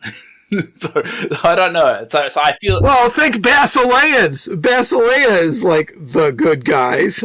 Yeah. So but I mean, I kind of give them a better card than those. Yeah. Cards. I mean, any good narrative has shades of grey, right? And so yeah, I'd say they are good if everyone knew about their exploits, but during the 2025 Clash of Kings, there was a lot of propaganda sent around to make everyone hate them. So I think from a world point of view, they all don't like them, and that they fight back as much as they do because of that discrimination and that hate. But if you were to say, let's just say there's a more justification for them to be in a good side of an alignment than salamanders. Because we don't really know why salamanders are really listed as good. They just are. And, I mean, they look after the sea, but, I mean, we don't really know enough about salamanders to really put them into that, you know, good territory. So I want to say, I don't know if they're real good guys, but I think they've got a lot more of an argument to be on a good alignment than they do on a neutral alignment. Let's just say that. Yep, I'll agree with that. Cool. All right, so that's where we're going to leave it. So if you got any questions for us, make sure you put a comment down below and also send an email to us at kingsofwarwiki@gmail.com. Now, we are going to go through a few comments that we've been a little bit neglectful of, so I'm going to quickly go through them. So Adrian Scott 4288 said on the Ratkin Slaves episode, Ratkin Slaves are the army I've always wanted to build, but I haven't had a chance. Maybe this year, though. If I had to choose a single change for the Ratkin Slaves, I would like to see more of reliance/synergy in the army with their slave drivers. So like a low waiver values for the slaves being offset by fury or headstrong auroras from the slavers, or maybe the abyssal dwarf units get more damage from their own units to their slaves. Oh, and they should be called abyssal slavers and incorporate the slave units too. Agreed, because it is a bit weird the Ratkin slaves don't have the orc slaves in their armies as well. It's a bit odd. And he said, don't worry about entering me into the competition. I already have honest price, which saves my budget a little bit. Would you agree with those comments there from Adrian? Yes, I would. As a matter of fact, I'm building a ambush army for Ratkin slaves at the moment. So how many armies are you building? I got the first couple units done. That's my problem. I've got hobby ADHD really bad, Dave. Oh, yeah, so I get that. I get that. Really bad. So I see it, it's like, oh, that's cool. Oh, that's cool. But the army that I am painting right now is my Ratkin slaves army. Actually, two of the models are FDM printed miniatures from the vault. Oh, really? Which is very cool. So my That's so cool. my Ironcaster, and then I took a abyssal dwarf with a two-handed weapon to use him as my slaver. So, and I've got my first unit of Ratkin all based up. So, nice. But just for fun, I want to try them because I if the rumors of 4th edition culling come true, I think that they're going to be one of the armies to go. But I would like to keep them, and I wanted to build it because, why are they an army in the first place? And, they are a combination of the abyssal dwarfs and the Ratkin, which makes them kind of a little bit of a unique faction, I guess. So, yeah, I agree. But, yeah, and the other interesting thing, too, is, Ratkin, a lot of times you think of them hooked up with the Abyss, too. So this is with the abyssal dwarfs, so, yeah, that's kind of cool. I think every current faction has a reason to be there. I agree. And their lore could be expanded. So I'm not a big fan of the culling, but yeah, I fear it's coming. I mean, again, we are all speculating that's just because it feels like that's where the wave is going. But yeah, I agree with you. Every faction has its uniqueness. I mean, even like you could say, anyone could argue, hey, what about the Order of the Green Lady? That doesn't really have a place. But I see them as a faction that could look really cool. Think about armored knights, but with the forces of nature added onto it. So it's like you could have armored trees and stuff like that, and kind of incorporate that and make that you could say forces of nature and Basilan mishmash, and that would look really cool on the table if they give the models for that. And with the Order of the Brother Mark, you could have them as more militaristic compared to the Basilans. You can make them over like more enforcers like we have from the Warpath universes, like make them real over the top, bulky kind of armored to the extreme. Every single faction that we currently have, and it's 30 plus at the moment, does have a place here. And I think a lot of people are getting a little bit worried about the culling that's coming. I don't want to paint my Riftforged orcs because I'm worried that they're just going to vanish. So I'm focusing on my halflings because I've got a feeling halflings are going to stick around because it was more of a recent release, and from my understanding they did pretty well, so I don't think they want to get rid of them. So I'm focusing on my halflings.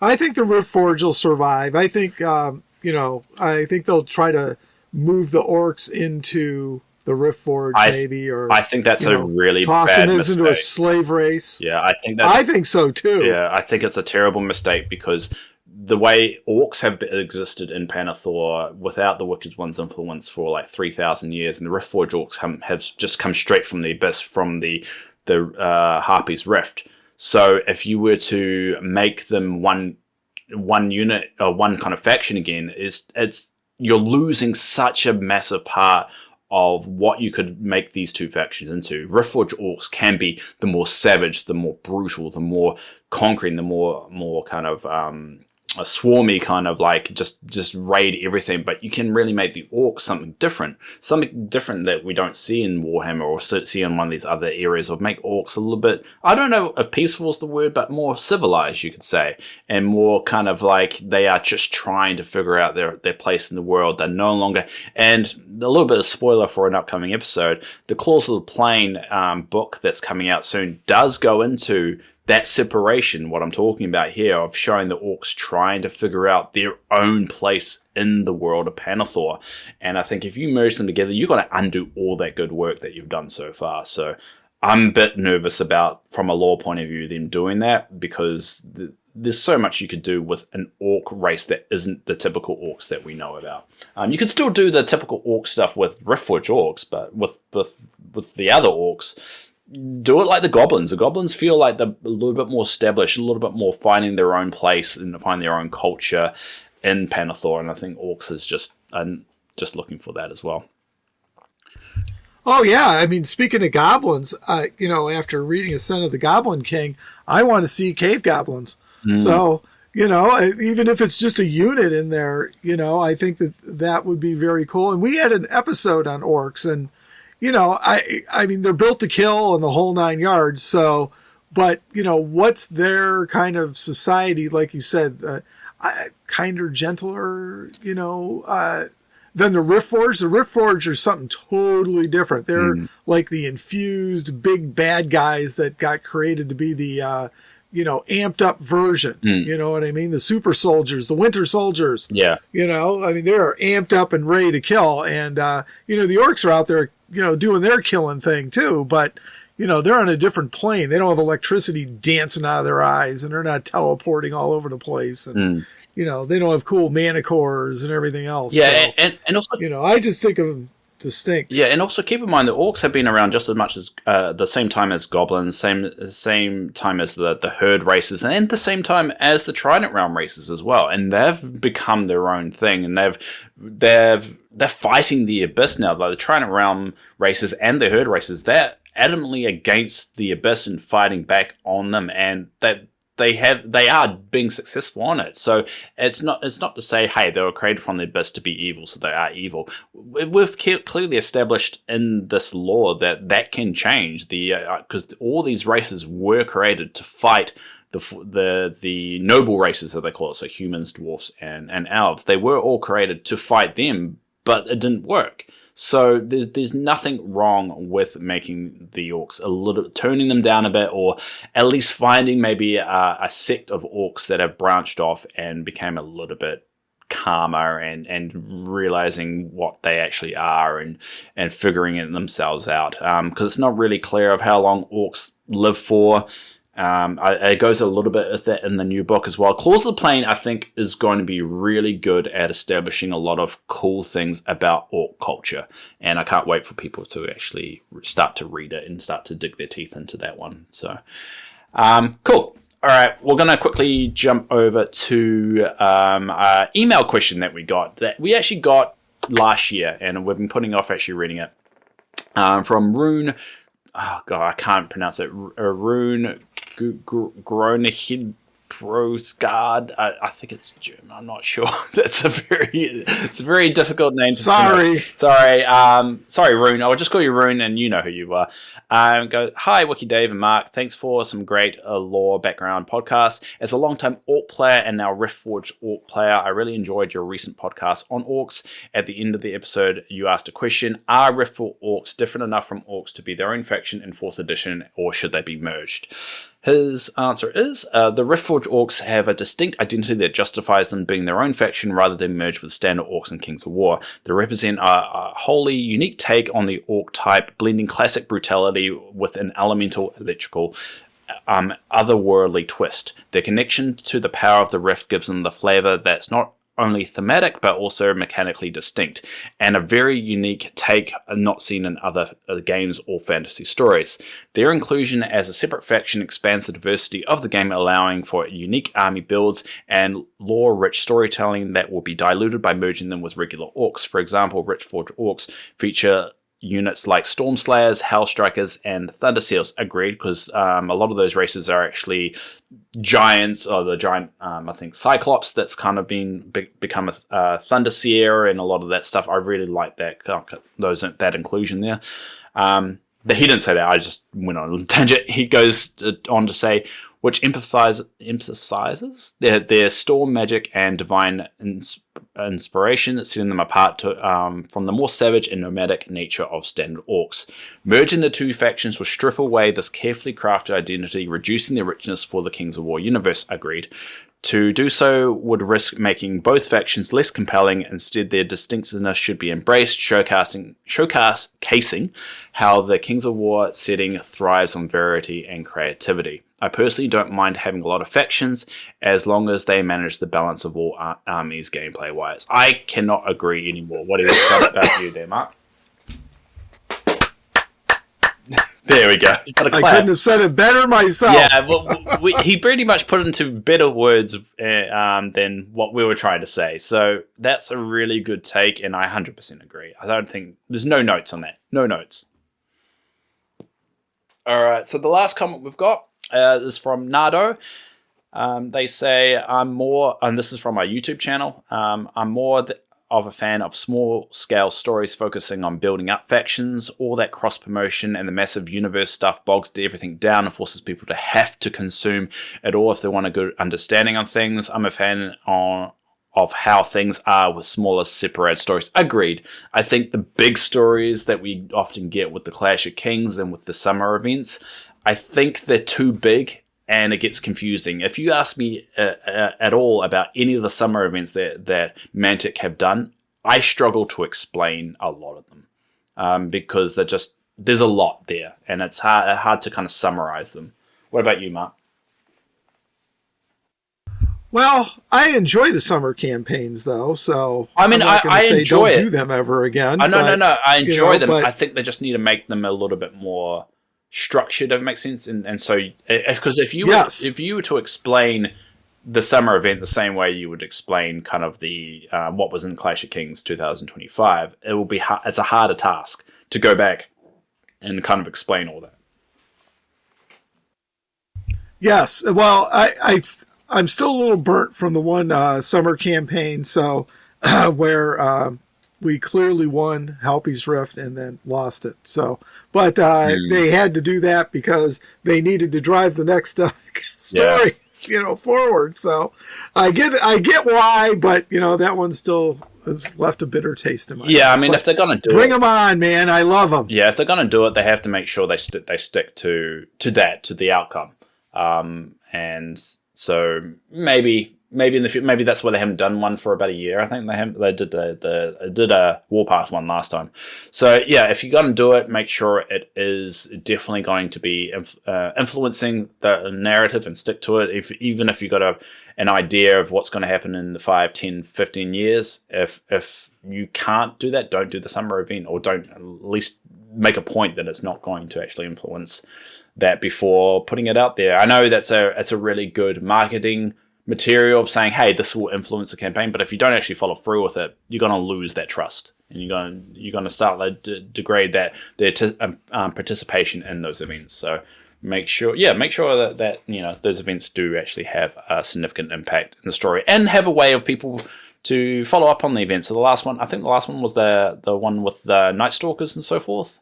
I don't really know the story there, and as the wiki guy, I'm like, I don't know how to do this. I'm looking back on old stuff, and I'm trying to figure out a way to word it, because there's a recent character that's going to be coming out in Champions that does play a part in that lore story that is the reason why they look the way they do now, which I want to flesh out. So I'm trying to figure all that out, but yeah, but for the future, who knows? We'll all be around to criticize it either way, or compliment it. Hopefully, compliment it. Is that one of the upcoming 4 companies that they were announced already? Yeah. Well, we're doing this. Remember, we recorded this in the past. But yes. Yeah. But secretive recording. Anyway, so yeah, there was. Well, delete. Make a note. No, that's all right. It's all right. We'll play around with it. So yeah, there is. We'll go over it in the next episode of those 4 characters that were announced. And yeah, one of those characters, Void Walker. She is a character that is already established. There's actually 2 characters there that are technically established in lore. Void Heart. She is actually part of the story already. She was in the League of Infamy, and she also was in Kings of War normally, so we'll go through her story next time and kind of explain why she's now called Void Heart. And there is, in that summer event, does actually go over why she is that way. So I'm kind of going through it, just trying to make sense of that at the moment. Very, very cool. Well, we're here. We're trying to sort out all this lore for you, folks. Exactly. So if you've got any questions for us, again, send us an email at kingsofwarwiki@gmail.com, or join the Discord. That's another way of getting in touch with us. Or just make a comment on the YouTube. We don't get a lot of comments, so any comments does pop up, we do definitely read it and take it on board. So I think we'll wrap things up. This is a long episode. I think we're heading to the 2-hour mark. So hopefully you enjoyed it. Any final words from you there, Mark? Just a big shout out for Brandon to thank him for joining us and getting us all caught up on all things Winged Hussar Publishing. It was great to have him on the show, and I'm really looking forward to all the books coming out at Adepticon. Yeah, that should be as listening to this should be in about 2 weeks. So hopefully someone can get there and send us, or at least send me. Are you going to Adepticon there, Mark? I can't remember. No, I'm not going to Adepticon because I traded off my trip to Adepticon this year to attend Clash of Kings in the UK. Oh, that's so right. You will see me there. So I'm very, very excited about that. Yes, really excited. Andrew is going to be there from the Mupp Armada show. Nice. So you can check it out. He'll be running around there at Adepticon repping Mupp. So if you see him, say hi, shake his hand, and thank him for all the hard work that he puts in here at Mupp. And I wish I was there to say hi to everyone, but hopefully next year. Yeah, it's cool that Andrew's going, and we need to get Mupp merchandise so people can find them in the wild. I think that'll be cool. But cool. So yeah, make sure you join our Facebook group. We've got a Patreon there if you want to chuck us a buck. It helps the recording stuff. And thanks everyone for listening. And I guess until next time. See ya. Take care.